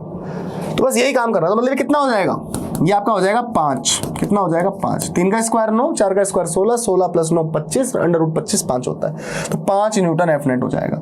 अगर ये एंगल चाहिए tan अल्फा, तो tan अल्फा बराबर क्या हो जाएगा, एंगल किससे चाहिए, 3 से चाहिए, तो 3 को भूल जाओ, 4 को पकड़ लो, 4/3, तो ये आ जाएगा tan अल्फा बराबर 4/3। यहां से आप अल्फा की वैल्यू निकाल सकते हो, ठीक है ना। ये मैंने आपको समझाया है, 37 डिग्री होगा, 53 डिग्री होगा, सब चीजें मैं आपको सिखा चुका हूं। भाई ये अगर 5 है, ये अगर 3 है, इसका मतलब डेफिनेटली ये 5 और 3, इसका मतलब ये 53 डिग्री होगा। ये तो सिखाया था मैंने आपको हमेशा। तो हाँ सर, तो अल्फा की वैल्यू कितनी हो जाएगी, 53 डिग्री हो जाएगी, ठीक है ना। tan अल्फा अगर 4/3 है तो अल्फा बराबर 53 डिग्री, मैंने पढ़ाया हुआ है। तो ये चीज है ना। तो हमने अभी क्या सीखा, सम के लिए। अच्छा, यहां पर एक इंपॉर्टेंट बात है। क्या इंपॉर्टेंट बात भाई, जो आपके पास में जो r की जो बात कर रहे हो, मैक्सिमम वैल्यू क्या होगी, p प्लस क्यू, ठीक है, और मिनिमम वैल्यू क्या होगी, p माइनस क्यू। तो जो r होगा, जो क्या होगा आपका r होगा, है ना, मतलब 2 वेक्टर का जो सम है, उसका जो रिजल्टेंट और उसका जो मैग्नीट्यूड है ना r, है ना, वो r p प्लस क्यू से p माइनस क्यू के बीच में क्या करता है, वेरी करता है। p प्लस क्यू से p माइनस क्यू के बीच में वेरी करता है। इससे p प्लस क्यू से ज्यादा नहीं होगा और p माइनस क्यू से कम नहीं होगा। तो वेक्टर जो r है उसका जो मैग्नीट्यूड है वो p प्लस क्यू से क्या नहीं होगा, ज्यादा नहीं होगा, और p माइनस क्यू से कम नहीं होगा, ठीक है ना, इन दोनों के बीच में रहेगा। अच्छा, एक और इंपॉर्टेंट बात जो आपको बिल्कुल रियलिटी में फील हो, जैसे मान लो वेक्टर p है और ये वेक्टर q है ना, तो ये अगर वेक्टर r है, ये एंगल अल्फा और ये बीटा है, तो भाई ये r का झुकाव किधर होगा, r का झुकाव किधर होगा, मतलब हमेशा बड़े वाले वेक्टर की तरफ r का झुकाव होगा, हमेशा बड़े वाले वेक्टर की तरफ r का झुकाव होगा, बड़े वाले वेक्टर से एंगल कम होगा। मतलब जिधर बड़ा वेक्टर होगा उधर ही r होगा, मतलब जिधर बड़ा फोर्स होगा उधर ये रिजल्टेंट जाएगा। सीधी सिंपल सी कहानी है। जैसे मान लो अगर मैं तुमसे कहता कि यहाँ पे 5 न्यूटन लग रहा इधर इस बॉल पे, और इधर कितना लग रहा है, 3 न्यूटन, छोटा फोर्स लग रहा है, तो जो रिजल्टेंट होगा ना, रिजल्टेंट जो बनेगा, और जो रिजल्टेंट जो भी इसकी वैल्यू आई है ना, तो मैं बोल रहा हूं कि 5 न्यूटन वाले से जो एंगल होगा वो कम होगा। मान लो अगर ये एंगल अल्फा और ये बीटा है, तो अल्फा क्या होगा, कम होगा, और बीटा क्या होगा, ज्यादा होगा। ये मैं आपको समझाने की कोशिश कर रहा हूं। तो रिजल्टेंट हमेशा बड़े वाले वेक्टर की तरफ झुकता है, बड़े वाले वेक्टर से कम एंगल बनाता है ना। तो ये बातें आप लिख सकते हो चाहो तो। पहली बात तो आप ये लिख सकते हो कि जो r होता है ना, उसकी जो रेंज है वो किधर से किधर होती है, p प्लस क्यू से p माइनस क्यू के बीच होती है, p प्लस क्यू से p माइनस क्यू के बीच होती है। r कभी भी बड़ा नहीं हो सकता, P प्लस क्यू से, और R कभी भी छोटा नहीं हो सकता P माइनस क्यू से। दूसरी बात जो मैंने आपको बताई कि जो R है रिजल्टेंट जो है सम का, है ना, वो जब एंगल बना रहा है तो बड़े वेक्टर से हमेशा एंगल क्या बनाएगा, छोटा बनाएगा। अगर मान लो ये वेक्टर P है और ये वेक्टर Q है, मैं बोल रहा हूं कि वेक्टर P का जो मैग्नीट्यूड है वो कम है, Q का ज्यादा है, P का कम है, Q का ज्यादा है। अगर ऐसे बोला मैंने तो ये समझ लो, अगर ये एंगल अल्फा बोल रहा हूं, अगर ये एंगल बीटा बोल रहा हूं, तो दोबारा बता रहा हूं, बार-बार बता रहा हूं, आपको याद हो जाए, समझ में आ जाए। तो बड़ा कौन है, Q बड़ा है, तो R का जो एंगल है ना Q से छोटा होगा, मतलब R Q के ज्यादा पास होगा, R जो होगा वो Q के ज्यादा पास होगा, R जो होगा वो Q के ज्यादा पास होगा। मतलब अगर ये एंगल अल्फा है ना, तो अल्फा छोटा होगा और बीटा बड़ा होगा। तो रिजल्टेंट जो होता है हमेशा बड़े वाले वेक्टर की तरफ होता है, बड़े वाले वेक्टर से कम एंगल बनाएगा। सीधी सी बात है, जिधर बट ज्यादा फोर्स लगेगा उधर ही जो होगा रिजल्टेंट चला जाएगा, ठीक है ना। तो ये ऐसा रहता है। चलिए खैर एक क्वेश्चन देखते हैं। जैसे मैंने आपको कहा कि मान लो मेरे पास में है दो वेक्टर, मैं कहता हूं कि मेरे पास में, समझो एक सवाल देते हैं कि हमारे पास में वेक्टर A है एंड हमारे पास में एक वेक्टर B, हमारे पास में दो वेक्टर है, वेक्टर A और वेक्टर B। इंफॉर्मेशन का इनके बीच में जो एंगल है वो हमको क्या दे रखा है, थीटा दे रखा है। फिर मैंने कहा कि वेक्टर A जो है उसका जो मैग्नीट्यूड है, मैंने फॉर एग्जांपल कह दिया भाई 5 है। मैंने कह दिया कि जो वेक्टर B है उसका जो मैग्नीट्यूड है वो मैंने कह दिया 3 है ना। मैंने बोला then choose correct option for vector A plus vector B का मैग्नीट्यूड, मतलब vector A plus vector B का जो मैग्नीट्यूड है रिजल्टेंट जो है सम का, उसके लिए करेक्ट ऑप्शन चूज करो। क्या हो सकता है सही, क्या नहीं होगा। तो पहला ऑप्शन मैं आपको दे रहा हूं नो, दूसरा ऑप्शन मैं आपको दे रहा हूं 12, तीसरा ऑप्शन मैं आपको दे रहा हूं 1, ठीक है ना, समझ रहे बात को, और दे रहा हूं मैं आपको फोर्थ ऑप्शन 6। तो बताओ क्या लगता है vector A plus vector B क्या हो सकता है, 9 होगा, 1 होगा, 6 होगा, 12 होगा, 2 होंगे, है ना, ऐसा बताना आपको। वीडियो पॉज करो, सोचो उसको। भाई दो वेक्टर है, वेक्टर A और वेक्टर B, एंगल थीटा है और इसका मैग्नीट्यूड 5 है, इसका मैग्नीट्यूड 3 है। तो इन दोनों वेक्टर के सम का जो मैग्नीट्यूड होगा वो क्या हो सकता है, इन चार ऑप्शन में से क्या हो सकता है। मैंने क्या सिखाया, ये जो R होगा वो P प्लस क्यू से P माइनस क्यू के बीच होगा। मतलब यहां पर अगर देखें तो P प्लस क्यू मतलब A प्लस B कितना हो जाएगा, 5 प्लस 3 मतलब 8, मैक्सिमम इतना होता है जब एंगल 0 होता है तो, और मिनिमम क्या होता है रिजल्टेंट A माइनस B मतलब 5 माइनस 3 मतलब बराबर क्या होगा 2, ये क्या होगा मिनिमम। तो आपको जो नेट है ना, जो आपका नेट है R जो है, या फिर आपके ये vector A plus vector B का जो मैग्नीट्यूड है वो कम नहीं हो सकता, 2 से कभी कम नहीं हो सकता। उसकी रेंज होगी 2 से 8 के बीच में, 2 से 8 के बीच में। मतलब वो हो सकता है क्या, 2 हो सकता है, वो क्या हो सकता है 3 हो सकता है, वो 4 हो सकता है, वो 5 हो सकता है, 6 हो सकती है वैल्यू, 7 हो सकती है, 8 हो सकती है। ये पॉसिबल वैल्यूज हैं रिजल्टेंट की। पर एक 0.5 है ना, या फिर 8 से ज्यादा मतलब 8.5, 9, 10, 11, इस तरह की जो वैल्यूज है, इधर वाली जो भी है, ये वैल्यूज पॉसिबल नहीं है। मैं ये सिखाने की आपको कोशिश कर रहा हूं कि ये जो वैल्यूज हैं वो नॉट पॉसिबल, ये वैल्यू पॉसिबल नहीं है। सिंपल भाषा में क्वेश्चंस के माध्यम से आपको मैं सिखा रहा हूं, ये पॉसिबल नहीं है। तो भाई या तो मिनिमम होगा 2 और मैक्सिमम होगा 8, 8 ज्यादा नहीं होगा, 2 से कम नहीं होगा। तो यहां पे अगर देखें तो 2 से कम नहीं हो सकता, तो 1 आगा, मतलब ये गलत है, 2 से कम नहीं हो सकता, और 8 से ज्यादा नहीं हो सकता रिजल्टेंट। तो ये 8 9 गया, तो ये भी ज्यादा, ये भी नहीं होगा और ये भी नहीं होगा, इसका मतलब ऑप्शन होगा 4C। तो आंसर इसका हो जाएगा 6, बस समझ में आई। तो इसका आंसर हो जाएगा 6, ठीक है। और भी बातें करेंगे अपन, पर अभी इतना समझो, ठीक है। और भी क्वेश्चन अपन प्रैक्टिस करेंगे, पर इतना समझना जरूरी है अभी पहले। तो ठीक है सर, यहां तक कोई दिक्कत नहीं है, कोई समझ में आ गया, यहां तक कोई टेंशन नहीं है। आपके सामने एक सवाल है, find the resultant of 2 forces.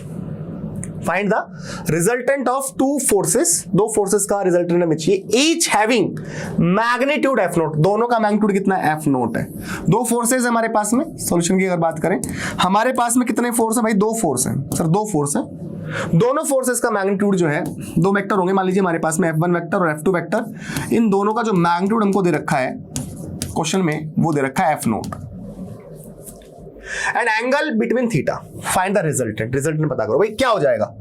Resultant की बात करें, एफ नेट की बात करें तो क्या हो जाएगा, अंडर रूट f1 का स्क्वायर प्लस f2 का square plus 2f1 f2 cos theta होगा सर। हाँ सर, क्वेश्चन के अकॉर्डिंग बात करें तो f1 की जो वैल्यू है, f1 की वैल्यू भी f नोट है, f2 की वैल्यू भी f नोट है, तो 2f नोट cos थीटा ये होगा। बोला हाँ सर। तो यहां से अगर बात करें तो f नेट की वैल्यू कितनी हो जाएगी, f note square plus f note square 2f note square हो गया प्लस 2f नोट स्क्वायर हो गया और ये हो गया cos थीटा। तो भाई f नेट की वैल्यू कितनी हो गई, 2f नोट स्क्वायर कॉमन लेंगे 1 प्लस cos थीटा आ गया। अब अगर किसी बच्चे में दिमाग है तो यहां से ट्रिग्नोमेट्री जो पढ़ाई थी वहां से एक फॉर्मूला यूज कर सकते हो। चलो कोई बात नहीं, बता देता हूं, याद नहीं है तो। ऐसे फिजिक्स में काम आती चीजें, ऐसे फिजिक्स में काम, देखो ट्रिग्नोमेट्री में यहां पे काम आ गई ना, यहां पे काम आएगी। अब आपको एक फॉर्मूला पढ़ाया था, हालांकि मैं लिख देता हूं पहले तो, कि 1 प्लस cos थीटा बराबर होगा 2 cos स्क्वायर थीटा बाई 2। ऐसे हम यूज करेंगे फिजिक्स में मैथ, जैसे आज यूज हो गई। अब कहीं होगा चमका ही नहीं है कि सर 1 प्लस cos थीटा बराबर 2 cos स्क्वायर थीटा बाई 2 क्यों लिखा। अगर आपको याद हो, एक फॉर्मूला पढ़ाया था, हमने पढ़ा था, चूंकि मैं आपको याद दिला रहा हूं, चलो अलग उसमें हमने पढ़ा था cos 2 थीटा बराबर, बहुत इंपॉर्टेंट फॉर्मूला, बहुत काम आएगा। क्या था, cos square theta minus sine square theta. याद है फॉर्मूला, मेन फॉर्मूला। बोला हाँ सर याद है। अच्छा, अगर इसका एक और क्या हो सकता है, cos square theta sine square theta क्या लिख सकते हो आप, cos square theta plus sine square theta लिख सकते हैं sir. Sorry, sine square theta को अपन क्या लिख सकते हैं, 1 माइनस cos स्क्वायर थीटा लिख सकते हैं, क्योंकि sine square theta plus cos square theta बराबर 1 होता है। तो साइन स्क्वायर थीटा बराबर क्या होगा वहां से, 1 माइनस cos स्क्वायर थीटा। तो यहां से क्या हो गया, ये हो गया 2 cos स्क्वायर थीटा माइनस 1। ऐसे ही यहां पे अगर वैल्यू आप रखते हो साइन थीटा में 1 माइनस साइन स्क्वायर थीटा, तो आपके पास आता है 1 माइनस 2 साइन स्क्वायर थीटा। तो हमारे पास ये दो फॉर्मूले थे, cos 2 थीटा बराबर, एक तो ये था main cos square theta minus sine square theta, एक था cos 2 थीटा बराबर 2 cos स्क्वायर थीटा माइनस 1, और एक था cos 2 थीटा बराबर 1 माइनस 2 साइन स्क्वायर थीटा, मतलब एक ही फॉर्म है ना। बोल हाँ सर ठीक। तो भाई यहां से अगर ध्यान से देखो, ये फॉर्मूला अगर आप उठाते हो, ये वाला यहां से उठाते हो, ध्यान से अगर देखो तो भाई यहां से cos 2 थीटा प्लस 1, ये माइनस इधर आएगा तो प्लस 1 हो गया, बराबर किसके आ रहा, 2 cos स्क्वायर थीटा के बराबर आ रहा। बोला हाँ सर सर सर सर सही बोल रहे हो। और यहां से अगर देखो तो यहां से क्या फॉर्मूला बन रहा, यहां से बन रहा cos 2 थीटा, इसको ले जाओ इधर, इसको ले जाओ इधर, तो ये हो जाएगा, ये बन जाएगा 1 माइनस cos 2 थीटा बराबर 2 साइन स्क्वायर थीटा। भाई इसको अगर इधर लेके आओगे तो ये किसका हो जाएगा, प्लस का हो जाएगा, 2 स्क्वायर, इसको ले जाओगे तो ये हो जाएगा, तो 1 माइनस cos थीटा बराबर 2 साइन स्क्वायर थीटा। तो यहां से अगर थोड़ा सा और देखो तो cos 2 थीटा प्लस 1 बाय 2 बराबर क्या आ रहा, cos स्क्वायर थीटा आ रहा। बोला हाँ सर। यहां से अगर देखो तो 1 माइनस cos 2 थीटा अपॉन 2 बराबर क्या आ रहा, साइन स्क्वायर थीटा आ रहा है ना। हाँ, तो यहां पर अब इसी से देखो, इसी से देखो, यही है वो फॉर्मूला सेम। अब अगर यहां 2 थीटा है तो यहां थीटा है, तो क्या इसी को अगर मैं ऐसे चेंज करूं, अगर मैं थीटा को मतलब 2 थीटा की जगह थीटा लिख दूं, या फिर अगर 2 थीटा की जगह थीटा लिख देता हूं, 2 थीटा की जगह क्या लिखूं, थीटा लिखूं, 2 थीटा की जगह बस थीटा लिखा केवल, तो भाई यहां पर थीटा की जगह क्या आ जाएगा, थीटा बाई 2 आ जाएगा ना। समझ रहे बात को। तो 1 प्लस cos थीटा बराबर 1 प्लस cos थीटा अपॉन 2 बराबर cos स्क्वायर थीटा बाई 2, या फिर ये दो को मैं इधर लिख दूं, कैसे भी हो सकता है ना। तो 1 प्लस cos थीटा बराबर 2 cos स्क्वायर थीटा बाई 2 लिख सकते हो। ऐसे यहां से आप क्या कर सकते हो, यहां से क्या सोच सकते हो सर, यहां से अपन ऐसे सोच सकते हैं क्या कि 1 माइनस cos थीटा, थीटा की जगह 2 थीटा की जगह थीटा लिखूं, अगर मैं आधा एंगल कर दूं तो थीटा की जगह थीटा बाई 2 आ जाएगा, तो सेम फॉर्मूला ऐसा बन जाएगा। तो 1 माइनस cos थीटा बराबर 1 माइनस cos थीटा बराबर क्या हो जाएगा, 1 माइनस cos थीटा बराबर हो जाएगा 2 sine square theta by two. तो ये फॉर्मूला है फिजिक्स के अंदर, जो आपको मैथमेटिक्स के अंदर, मैथमेटिक्स के फॉर्मूले जो फिजिक्स में काम आएंगे, है ना। तो मैं वही कर रहा हूँ, 1 प्लस कॉस थीटा बराबर 2 cos square theta by two और 1 माइनस कॉस थीटा बराबर 2 sine square theta by two हम यूज करते हैं। तो इसलिए मैंने बोला कि 1 प्लस कॉस थीटा बराबर क्या होता है, 2 cos square theta by two होता है, जो कि मैंने आपको अभी बताया। कहाँ बताया था, है ना, यहां बताया, ठीक है ना, ऐसा। चलिए तो देखो बेटा, तो भाई देखो, अगर यहां से एफ नेट लिखे अपन,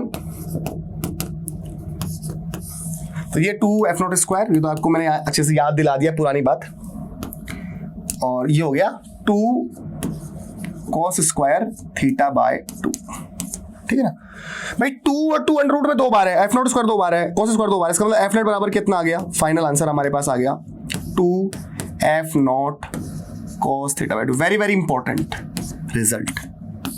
तो भाई अगर दो फोर्स है, दोनों फोर्सेस का मैग्नीट्यूड बराबर है, एंगल थीटा है, तो रिजल्टेंट कितना होगा, डायरेक्ट आप ये फॉर्मूला यूज कर सकते हो, 2 F not cos theta by 2। या फिर आप दूसरे शब्दों में ऐसा भी कह सकते हो, आप ऐसा भी कह सकते हो कंडीशन बना के कि भाई अगर सर वेक्टर P का और वेक्टर Q का, दोनों वेक्टर का मैग्नीट्यूड अगर बराबर है, तो रिजल्टेंट के लिए हम डायरेक्टली ट्रिक यूज कर सकते हैं, 2P cos थीटा बाय 2, जैसा कि आपने यहां पे बताया ना भी एक क्वेश्चन में, दो फोर्स से, दोनों फोर्सेस का मैग्नीट्यूड बराबर था एफ नॉट, तो रिजल्टेंट कितना आया 2 F not cos theta by 2, 2 F not cos theta by 2। तो ऐसे ही 2P cos थीटा बाय 2 आप यूज कर सकते हो।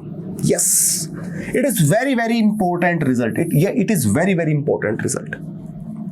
तो अगर आपके पास में दो फोर्सेस हैं या दो वेक्टर हैं, दोनों के मैग्नीट्यूड अगर बराबर है, तो रिजल्टेंट क्या होगा, बराबर 2P cos थीटा बाई 2 होगा, 2P cos थीटा बाई 2 होगा, ठीक है ना।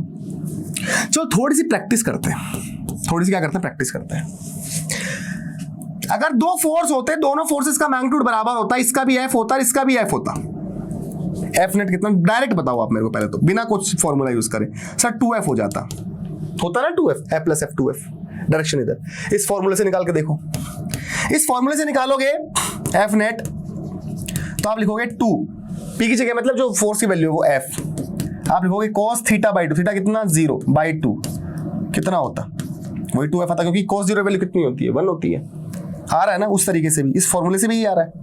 अच्छा खैर, अगर मैं बोलता एक फोर्स है इधर, बताने जरूरत नहीं होनी चाहिए, पर आपको पता होगा, एक फोर्स एफ इधर लगा रहे हैं, एफ नेट कितना, कोई फॉर्मूला रिक्वायर्ड नहीं है सर, 0, एफ नेट 0, क्या सर नो, हाँ सर, इसे निकाल लो, 180 रखो यहाँ पे, cos 180 करो करो करो करो लो, लगाओ लगाओ लगाओ फॉर्मूला, करो माथा पची फालतू की, करो, मुझे क्या है, मैं आपको समझाने की कोशिश कर रहा हूँ बेटा, तो ये समझो क्या हो जाएगा, करो करो करो 180, लो भैया लो, लगाओ दिमाग, oh my God, oh my God, cos 90 कितना होता, 0 होता, cos 90 कितना होता, 0 होता, 0 आ रहा है ना, मैं वही समझा रहा हूं आपको, वही समझा रहा हूं, ठीक है ना।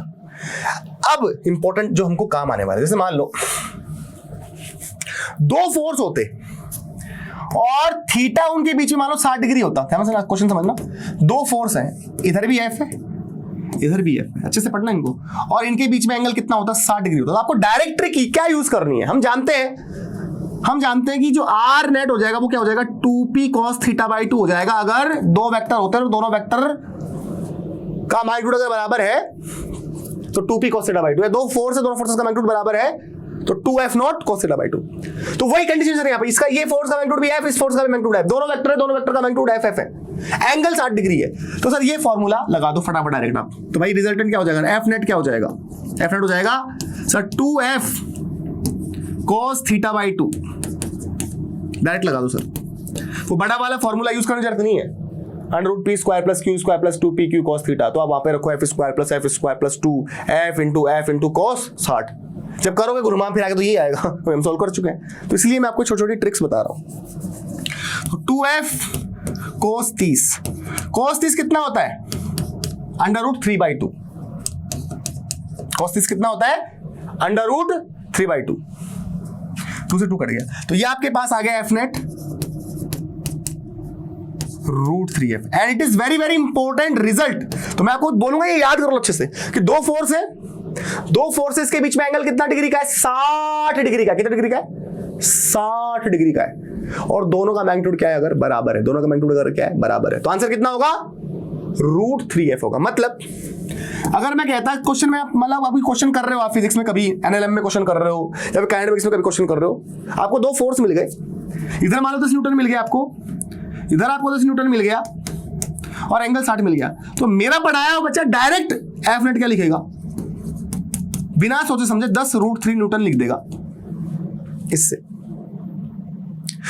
नॉर्मल बच्चा क्या करता सर, नॉर्मल बच्चा ऐसे करता, p² + q² + 2pq cos 60, फिर इसको सॉल्व करता, तब जाके उसका कई सॉल्व करने के बाद में उस पूरे को 10√3 आता। पर मैं बता रहा हूं तुमको, अच्छा दिमाग में होना चाहिए, दो फोर्स है एफ, उनके बीच में एंगल कितना है, 60 डिग्री है, दोनों का मैग्नीट्यूड अगर बराबर है, जैसे मान लो यहाँ पे भी 10 है, यहाँ पे भी 10 है, एंगल 60 है, तो आंसर 10√3। दो फोर्स 5-5 न्यूटन के, प्रैक्टिस करो, दो फोर्स 5-5 न्यूटन के, एंगल 60 डिग्री, एफ नेट कितना, 5 न्यूटन बोला ना मैंने, अगर 5 न्यूटन बोला तो आंसर 5√3। दो फोर्स 20-20 न्यूटन के, एंगल 60 डिग्री, एफ नेट कितना, 20√3। ऐसे फटाफट से लेके जाना है, ठीक है ना। ओके सर, आगे अगर बढ़े, अरे देखो, अगर मान लो एंगल कितना होता, 90 डिग्री होता, नेक्स्ट कंडीशन, और वेक्टर P का मैग्नीट्यूड और वेक्टर Q का मैग्नीट्यूड बराबर है ना, तो भाई हम R बराबर क्या जानते हैं, 2p cos θ/2 यूज कर सकते हैं। मतलब मैं समझाना चाह रहा हूं, मैं एग्जांपल आपको देना चाह रहा हूं कि मान लो एक ये फोर्स है F और ये फोर्स भी है F, दोनों का मैग्नीट्यूड बराबर है, एंगल 90 डिग्री है, मैं पूछ रहा हूं F नेट, मैं पूछ रहा हूं F नेट क्या होगा। तो F नेट हम क्या लिख रहे हैं, दो फोर्स हो, दोनों का मैग्नीट्यूड बराबर हो, क्या 2 इससे 2p cos θ/2 से 2f cos θ/2, थीटा कितना 90, cos 45, cos 45 कितना होता है 1/√2, ये आ गया f√2। अब आपको ये क्वेश्चन याद आ रहा है, मैंने आपको बोला था ना कि मान लो दो एक बॉक्स हो, एक फोर्स इधर से लग रहा हो f, इधर से एक फोर्स लग रहा हो f, तो आंसर क्या होगा, f नेट f√2 लिखेंगे, ऐसा कुछ होगा। या फिर मैंने ऐसे बोला होगा, इधर इस बॉक्स पे सर 2 न्यूटन लगा दो, इस बॉक्स पे इधर से भी दिया लगा दो, 2 न्यूटन लगा दो, दो न्यूटन के 2 फोर्स लगा दो, एंगल 90 डिग्री रखो। इस कंडीशन में जो आंसर होगा एफ नेट, मैंने बोला था कि अपन स्टार्ट की जो क्लास थी उसमें 2 + 2 नहीं करेंगे, मतलब 4 नहीं करेंगे, याद आया, 4 नहीं करेंगे। इसका जो आंसर होगा एफ नेट कैसे निकाल, क्या लिखेंगे एफ नेट, एंगल 90 डिग्री है, एंगल क्या 90 डिग्री है ना, एंगल क्या 90 डिग्री है, तो दोनों फोर्स का मैग्नीट्यूड अगर बराबर है तो क्या रिजल्ट निकाला है f√2, तो ये भी 2 ये भी 2, तो मतलब 2√2 न्यूटन। समझ रहे हो बात को, या फिर ऐसे समझ लो कि ये 90 डिग्री जब होता है तो सर आंसर होता है √p² + q²। p की वैल्यू भी कितनी है सर, f है, और q की वैल्यू भी कितनी है सर, f है, तो कितना हो गया √, में 2f, कैसे भी समझ लो, है ना, तो ये कितना आ गया, √2f आ गया। और जो f अगर 2 न्यूटन है तो भाई f अगर 2 न्यूटन है तो √2 2√2। समझ रहे हो बात को। तो क्या सिखाया मैंने, सिखाया आपको दोनों फोर्सेस का मैग्नीट्यूड बराबर, एंगल 60 डिग्री, आंसर डायरेक्ट क्या लिखोगे, f√3, मतलब 10 न्यूटन के 2 force angle 60 degree, answer 10√3। 20 Newton के 2 फोर्स एंगल 60 डिग्री 20√3। अगर मैं कहता हूं 2 फोर्स है F, दोनों का मैग्नीट्यूड बराबर, FF, angle 90 degree, answer f√2, direct बोलना है। 2 फोर्स 10-10 न्यूटन के, उनके बीच में एंगल, 2 फोर्स 10-10 न्यूटन के, 10-10 न्यूटन के 2 फोर्स, उनके बीच एंगल 90 डिग्री। एफ नेट पूछा मैंने, एफ नेट पूछा कितना 10√2, कितना 10√2। अच्छा एक बात और बता दो मेरे को फटाफट से, बिना सोच समझे, अगर ये 10 न्यूटन है, ये भी 10 न्यूटन है, रिजल्टेंट कितना होगा सर, रिजल्टेंट होगा 10√2। ये तो सीख गए हम, रिजल्टेंट क्या होगा, एफ नेट कितना होगा 10√2 होगा। अगर 90 डिग्री एंगल, दोनों का मैग्नीट्यूड बराबर है 10√2। मैं पूछ रहा हूँ ये एंगल बताओ यार, क्या फार्मूले की रिक्वायरमेंट है क्या, नहीं, क्योंकि अगर ये भी 10 है ये भी 10 है, बराबर है, इसका मतलब रिजल्टेंट बिल्कुल बीच में से निकलेगा। अगर एंगल नहीं 90 है, इसका मतलब ये एंगल कितना होगा, 45 होगा। विश्वास नहीं हो रहा, कोई बात नहीं, tan अल्फा, एंगल 10 से देखना है, इस 10 को भूल जाओ, उसको पकड़ लो, ये भी 10 ही है भाई, तो 10/10 क्या है, 1 आया, मतलब अल्फा बराबर 45 डिग्री। कैसे भी समझ लो, बात समझ आ रही है। तो अगर 2 फोर्स है, इसका भी मैग्नीट्यूड f है, इसका भी मैग्नीट्यूड f है, रिजल्टेंट क्या होगा, f√2 होगा। अगर इनके बीच में एंगल 90 डिग्री है और अगर टोटल एंगल 90 डिग्री, इसका मतलब ये जो एंगल होगा ये कितना होगा 45 डिग्री होगा। कितना होगा 45 डिग्री होगा, ठीक है ना। या फिर एक सिंपल लैंग्वेज में समझिए कि भाई अगर ये वेक्टर P है, ये फोर्स अगर F है, ये फोर्स भी F है, एंगल अगर थीटा है, टोटल एंगल थीटा है, तो रिजल्टेंट हमेशा क्या होगा, हमेशा रिजल्टेंट जो होगा वो बिल्कुल बीच में से पास करेगा। तो मैंने क्या समझ सिखाया था आपको, रिजल्टेंट हमेशा जो होता है वो बड़े वाले फोर्स से कम एंगल बनाता है। पर यहाँ पे ये भी F है, ये भी F है, दोनों बराबर है, इसका मतलब दोनों से सेम एंगल बनाएगा। अगर टोटल एंगल थीटा, इसका मतलब ये एंगल कितना होगा रिजल्टेंट का, θ/2 होगा, इससे भी और इससे भी। तो छोटी मगर मोटी बातें जो आपको दिमाग में होनी चाहिए। अच्छा, एक और सवाल पूछता, ये भी F और ये भी F, दोनों FF, एंगल 120 डिग्री है ना। मैंने बोला बताओ F नेट कितना होगा और F नेट कितना एंगल बनाएगा, ये तो बता दो। चलो ये तो बिना कैलकुलेशन बता दो, फील बता दो यार, फिजिक्स की फील बता दो। अब तो फिजिक्स फील होने लगी होगी। अब बता दो एंगल कितना होगा, बिना कोई फॉर्मूला बताओ यार, बिना कॉपी पेन चलाए बताओ यार। ये F दोनों का मैग्नीट्यूड बराबर, रिजल्टेंट हमेशा बड़े वाले फोर्स से छोटा एंगल बनाता है, बड़े वाले फोर्स की तरफ झुकता है, पर दोनों बराबर है सर, दोनों से बराबर बनाएगा। 120 टोटल, इसका मतलब इससे भी 60 बनाएगा, इससे भी 60 बनाएगा। F नेट कितना होगा ये सवाल, चलो कोई बात नहीं सर। मैग्नीट्यूड जब बराबर होता है तो हम ये लिखते हैं 2F0 cos θ/2, ये हम काम में लेते हैं। तो F नॉट कितना बोल रहे हो सर, आप तो F ही बोल रहे हो, दोनों का मैग्नीट्यूड FF है, बराबर है। cos θ/2, थीटा कितना भाई 120, cos 60 हो गया ये, cos 60 कितना होता है 1/2। वाह, very interesting and very important result. तो अगर दो फोर्स हैं, दोनों का मैग्नीट्यूड बराबर है, उनके बीच में एंगल 120 डिग्री है, तो रिजल्टेंट की वैल्यू भी F के बराबर ही होगी। Very very important result. मतलब ये 10 न्यूटन है, ये भी 10 न्यूटन है, तो F नेट, अगर ये एंगल 120 डिग्री, तो F नेट भी, नेट फोर्स भी 10 न्यूटन होगा। ये दिमाग में चलना चाहिए, दिमाग में ये कॉन्सेप्ट्स होने चाहिए। और ये एंगल 60 डिग्री होगा, ये चीजें हमको दिमाग में होनी चाहिए। चलो वापस एक बार थोड़ी सी प्रैक्टिस और करते हैं, क्या आपको याद है। ये 3 न्यूटन भाई, ये 3 न्यूटन, F नेट मेरे से पहले बोलना है 3√2 न्यूटन, एंगल 45 डिग्री। समझ में आ रहा है, मैं नहीं समझा रहा, तुमको समझ में आना चाहिए। ये 5 न्यूटन, ये 5 Newton, F net 5√2, angle 45 degree. ये 10 न्यूटन, ये 10 न्यूटन, एंगल 60 डिग्री। रिजल्टेंट इससे 30 डिग्री पर, और वैल्यू कितनी 10√3। मैं कैसे लिख रहा हूं मैं नहीं बता रहा, अगर ये समझ नहीं आया वीडियो दोबारा देखो जाके, ठीक है। 60 डिग्री तो F√3, 90 डिग्री F√2, 120 तो सेम वही, सम की बात कर रहे हैं। चलिए बहुत सही। अगर हम डिफरेंस पे आ जाएं, मतलब हम बात करें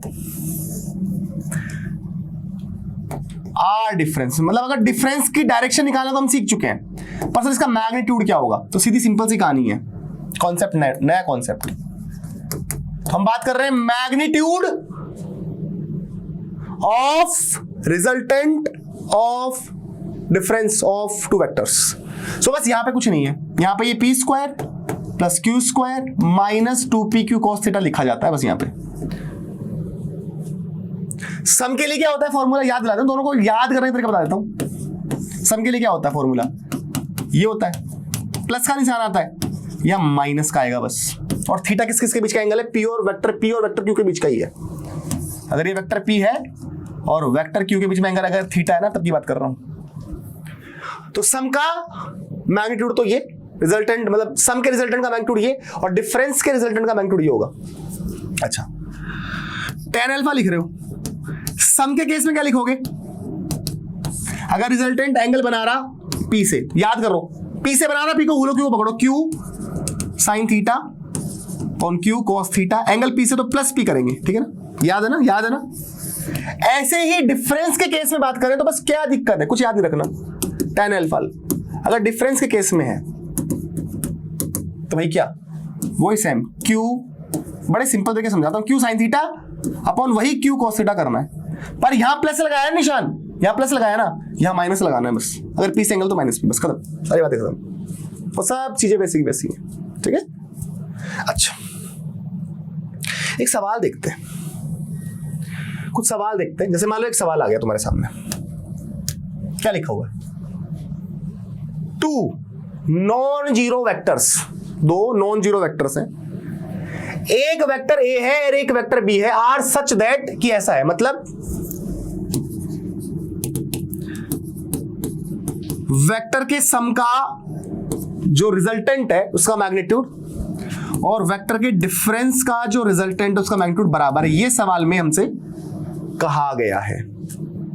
मतलब इसको अगर मैं सॉल्व भी ना करूं ना तो भी इसका आंसर मैं बता सकता हूं, इसका आंसर होगा 90 डिग्री। कैसे भाई, ये चीज क्या होगी सर, ये चीज होगी under root A square plus B square plus 2ab cos theta होगी, ये तो रिजल्टेंट का जो मैग्नीट्यूड होगा सम में ये होगा, और सर डिफरेंस में 2 मिनट पहले बताया वो कितना होगा, वो होगा a square plus B square, sir बस यहां प्लस है, यहां पे माइनस आ जाएगा 2ab cos theta, under root से अंडर रूट कट जाएगा, है ना, अंडर रूट से अंडर रूट कट जाएगा, हट जाएगा, मतलब स्क्वायर कर दोनों तरफ, तो क्या हो जाएगा, ये क्या बचेगा भाई, हमसे आपको पूछा गया find angle between vector A and vector B, ये तो पूछा गया है, और क्या पूछा गया है, तो ये बराबर है, इसका मतलब ये क्या होगी, कहानी ऐसी होगी कुछ, A square plus B square plus 2ab cos theta बराबर A square plus B square minus 2ab cos theta. अब एक बात बताओ, ये दोनों बराबर कब हो सकते हैं, जब थीटा 90 डिग्री, थीटा अगर 90 होगा तो cos 90 की वैल्यू कितनी होगी, 0, तो ये टर्म 0 पे चला गया, ये यहां पे समझ लो, cos 90 0 होगा, मैं अगर थीटा अगर 90 होगा तो ये 0 हो गया, तो ये भी 0 हो गया, तो अंडर रूट, इसका भी under root A square plus B square, इसका भी under root A square plus B square आएगा, ये समझ लो, ऐसे समझ लो चाहे तो, दोबारा समझो, बच्चे हो तुम यार भाई, आर बराबर क्या होता है, under root A square plus B square, difference terms में ये होगा, अगर तुम थीटा 90 डिग्री रखोगे तो भाई क्या आएगा, ए स्क्वायर प्लस बी स्क्वायर तो आएगा, क्योंकि cos 90 कितना होता, 0 होता, और सम के केस में भी जब एंगल 90 डिग्री होता है तो क्या होता answer, under root A square plus B square होता है, यस और नो, ये तो समझा रहा हूं, और यहां से अगर सॉल्व कर रहे हो, पूरा गणित लगा रहे हो, पूरी गणित लगा रहे हो, लगा लो, क्या दिक्कत है, मुझे कोई दिक्कत नहीं है, कट गया इससे ये, ठीक है, इधर आएगा प्लस का हो जाएगा, तो कितना हो गया, ये हो गया आपके पास में 4ab cos theta, 4ab cos theta हो गया, ये 2ab cos थीटा, ये इधर आएगा माइनस का जाएगा, प्लस का हो जाएगा, बराबर में क्या चल रहा है, 0 चल रहा है, तो 4 0 हो नहीं सकता, ab 0 हो नहीं सकता, इसका मतलब cos थीटा बराबर 0, और cos थीटा बराबर 0 कब होगा, जब थीटा कितना आएगा, 90 डिग्री, सॉल्व करोगे तो भी 90 डिग्री आ रहा है, या ऐसे समझो तो भी 90 डिग्री है, ठीक है, तो वेरी वेरी इंपॉर्टेंट, अगर दो वेक्टर हैं, दोनों वेक्टर सम का मैग्नीट्यूड और डिफरेंस का मैग्नीट्यूड बराबर, इसका मतलब एंगल डेफिनेटली 100% कितना है, 90 डिग्री है, ठीक है, ये वेरी वेरी इंपॉर्टेंट क्वेश्चन था। आगे देखिए क्या लिखा हुआ है, the resultant of 2 velocity vectors, velocity vectors हमारे पास में v1 वेक्टर और v2 वेक्टर इस परपेंडिकुलर टू v1, कहने का मतलब सवाल में ये कहना चाह रहा है हमसे, सवाल में ये बोल रहा है कि जो रिजल्टेंट है ना, दोनों वेलोसिटीज वेक्टर का जो रिजल्टेंट है इस परपेंडिकुलर टू v1 वेक्टर, मान लो मैंने ये v1 वेक्टर ड्रॉ किया और v1 वेक्टर के परपेंडिकुलर कौन है, नेट वेक्टर जो है, दोनों का सम का जो रिजल्टेंट है वो v1 वेक्टर के परपेंडिकुलर है, ये सवाल में कहा गया है। तो v2 कैसे बनाएंगे, ट्रायंगल लोगों को अगर फॉलो करें तो हमको v2 वेक्टर ऐसे बनाना चाहिए,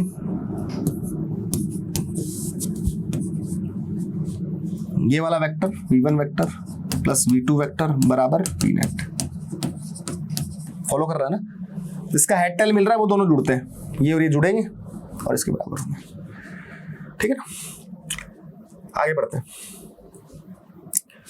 magnitude of resultant v net is equal to half magnitude of v2, एक सवाल में एक चीज दी हुई है हमें,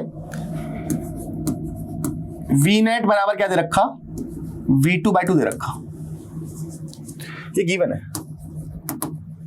ये डेटा गिवन है, आप साफ साफ लिखो, पढ़ो आप। मैग्नीट्यूड ऑफ रिजल्टेंट मतलब V net is equal to half magnitude of V2 vector, ठीक है। Find the angle between V1 and V2, V1 और V2 के बीच में जो हमें एंगल पता करना है, ठीक है, साहब कर लेंगे। अगर यहां से देखें, मान लो अगर V1 और V2 के बीच में अगर देखें बनेंगे, मान लो अगर एंगल हमें पता करना है, समझो अगर फॉर एग्जांपल अगर मान लो मैं ये वाला जो एंगल है थीटा मान लूं, तो ये थीटा V1 और V2 बीच में एंगल नहीं है। V1 और V2 के बीच में जो एंगल आएगा डेफिनेटली वो ऐसा आएगा कुछ, इसको बढ़ाना पड़ेगा, टेंशन मिलानी पड़ेगी, और ये जो एंगल है यही एंगल होगा V1 वेक्टर और V2 के बीच का। टोटल पाई है तो ये हो जाएगा पाई माइनस थीटा। तो हमको ये पता करना है, हमको ये एंगल पता करना है। मैंने ये थीटा मान लिया, तो theta is naught angle between vector V1 and vector V2। Angle तो यही होगा ना V1 वेक्टर और V2 वेक्टर के बीच में। एंगल जब निकालना सिखाया था दो वेक्टर के बीच में, क्या सिखाया था कि टेल से टेल मिलाओ, V1 वेक्टर यहाँ टेल से मिलाया, तो ये एंगल। आपका तरीका हो सकता है अलग हो, मेरा तरीका हो सकता है अलग है ना। खैर, तो भाई यहां से अगर देखें थीटा के सामने साइड परपेंडिकुलर है ना, थीटा के सामने साइड क्या होती है, परपेंडिकुलर होती है। 90 के सामने वाली हाइपोटेन्यूज, और बची भी क्या है, बेस है। ओके, हमें V नेट और V2 में रिलेशन हमारे पास है, तो परपेंडिकुलर अपॉन हाइपोटेन्यूज कर लेते हैं। परपेंडिकुलर अपॉन हाइपोटेन्यूज क्या होता है, साइन थीटा होता है। परपेंडिकुलर की जगह क्या है, V नेट है, हाइपोटेन्यूज की क्या है, V2 है, बराबर साइन थीटा। V नेट और ये V2, क्योंकि ये जो साइड होगी ये V नेट का मैग्नीट्यूड बताएगी, और ये जो साइड होगी ये V2 का मैग्नीट्यूड बताएगी, वेक्टर V2 का मैग्नीट्यूड बताएगी, ठीक। चूंकि सवाल में रखा हमको V नेट बराबर V2/2 रख दो, V2/2, और पहले से V2 है, कट गया। साइन थीटा बराबर कितना आया, 1/2 आया, मतलब थीटा बराबर 30 डिग्री। तो एंगल बिटवीन वेक्टर क्या था, पाई माइनस थीटा। तो हमारा आंसर क्या होगा, हमारा आंसर होगा 180 minus 30, 180 minus 180 degree minus 30 degree, मतलब 150 डिग्री। सो 150 डिग्री क्या है हमारा आंसर है, ना कि 30 डिग्री। कई बच्चे 30 डिग्री छोड़ जाएंगे, गलत है वो। थीटा जो है ना ये है, पर V1 वेक्टर और V2 वेक्टर के बीच में एंगल ये है, मतलब 180 माइनस थीटा, ठीक है ना। तो ये आंसर आ गया इसका, ठीक है। चलिए एक सवाल और है, क्या है, if the sum of two unit vectors is also unit vector. Wow great. मान लीजिए दो वेक्टर अपने पास में, और वो दोनों यूनिट वेक्टर है। If the sum of two unit vectors is also ये यूनिट वेक्टर। अगर दो वेक्टर का सम भी क्या है, यूनिट वेक्टर है, find the magnitude of their difference. So हमें मैग्नीट्यूड बताना है उनके डिफरेंस का। चलिए ध्यान सुनना। मान दो वेक्टर मेरे पास, वेक्टर ए और वेक्टर बी, दोनों के दोनों यूनिट वेक्टर हैं, इनका मैग्नीट्यूड क्या हो जाएगा, सवाल दे रखा 1 दे रखा, और फॉर्मूले में a square plus b square plus 2ab cos theta ना। तो a की वैल्यू भी कितनी है, 1 है, मैग्नीट्यूड 1 है। वेक्टर b जो है इसका मैग्नीट्यूड भी 1 है, तो a स्क्वायर प्लस 2ab का मैग्नीट्यूड भी 1 cos थीटा, ठीक है ना। ऐसा हो गया। अगर ऐसा हो गया है तो वही 1 का square 1 plus 1 plus 2 cos theta, ऐसा हो गया, ठीक है। 1 से 1 कट गया भाई, यहां से 1 से ये 1 कट गया, तो 2 cos थीटा बराबर कितना आ रहा, -1। तो cos थीटा बराबर कितना आया, -1/2, मतलब थीटा बराबर कितना आ गया, 120 डिग्री। तो पहली बात तो समझ में आ गई, उनके बीच में जो एंगल है वो कितना है, 120 डिग्री है। अगर मैंने पूछा नहीं पर मैंने निकाल दिया, ठीक है ना। हमको चाहिए ये फॉर्मूला क्या हो जाएगा, √a square plus b square minus 2ab cos theta होगा ना। बोला हाँ सर, और ये हमको चाहिए, और ये हमें पता नहीं कितना है। ये तो 1 था सवाल देखा, पर ये नहीं पता, ये चाहिए। पर इतना पता है कि a 1 है, b का मैग्नीट्यूड भी 1 है ना। तो ये 2, ये 1, ये 1। कॉस थीटा हमारे पास कितना आया? -1/2 आया ना, तो ये -1/2 मैंने यहां रख दिया। तो भाई ध्यान से अगर देखोगे ना, तो 2 से 2 तुम्हारा क्षमा हो चुका, और माइनस माइनस प्लस हो गया, तो 1 + 1 माइनस माइनस प्लस, और ये 1 आ गया, तो ये √3 आ गया साहब। तो √3 आपका क्या है? आंसर है। √3 आपका क्या है? आंसर है। तो आई होप बच्चों यहां तक आप सब बच्चों को जो है अच्छे से समझ में आ गया होगा, है ना। नेक्स्ट क्लास में हम कुछ और क्वेश्चंस करेंगे, कुछ और कॉन्सेप्ट्स हम पढ़ेंगे, है ना, कुछ इंपॉर्टेंट कॉन्सेप्ट और पढ़ेंगे, ठीक है ना। तब तक के लिए अपना ध्यान रखिए, अच्छे से पढ़ते रहिए, ठीक है ना। मिलते हैं हम नेक्स्ट क्लास में, तब तक के लिए bye bye, thank you so much.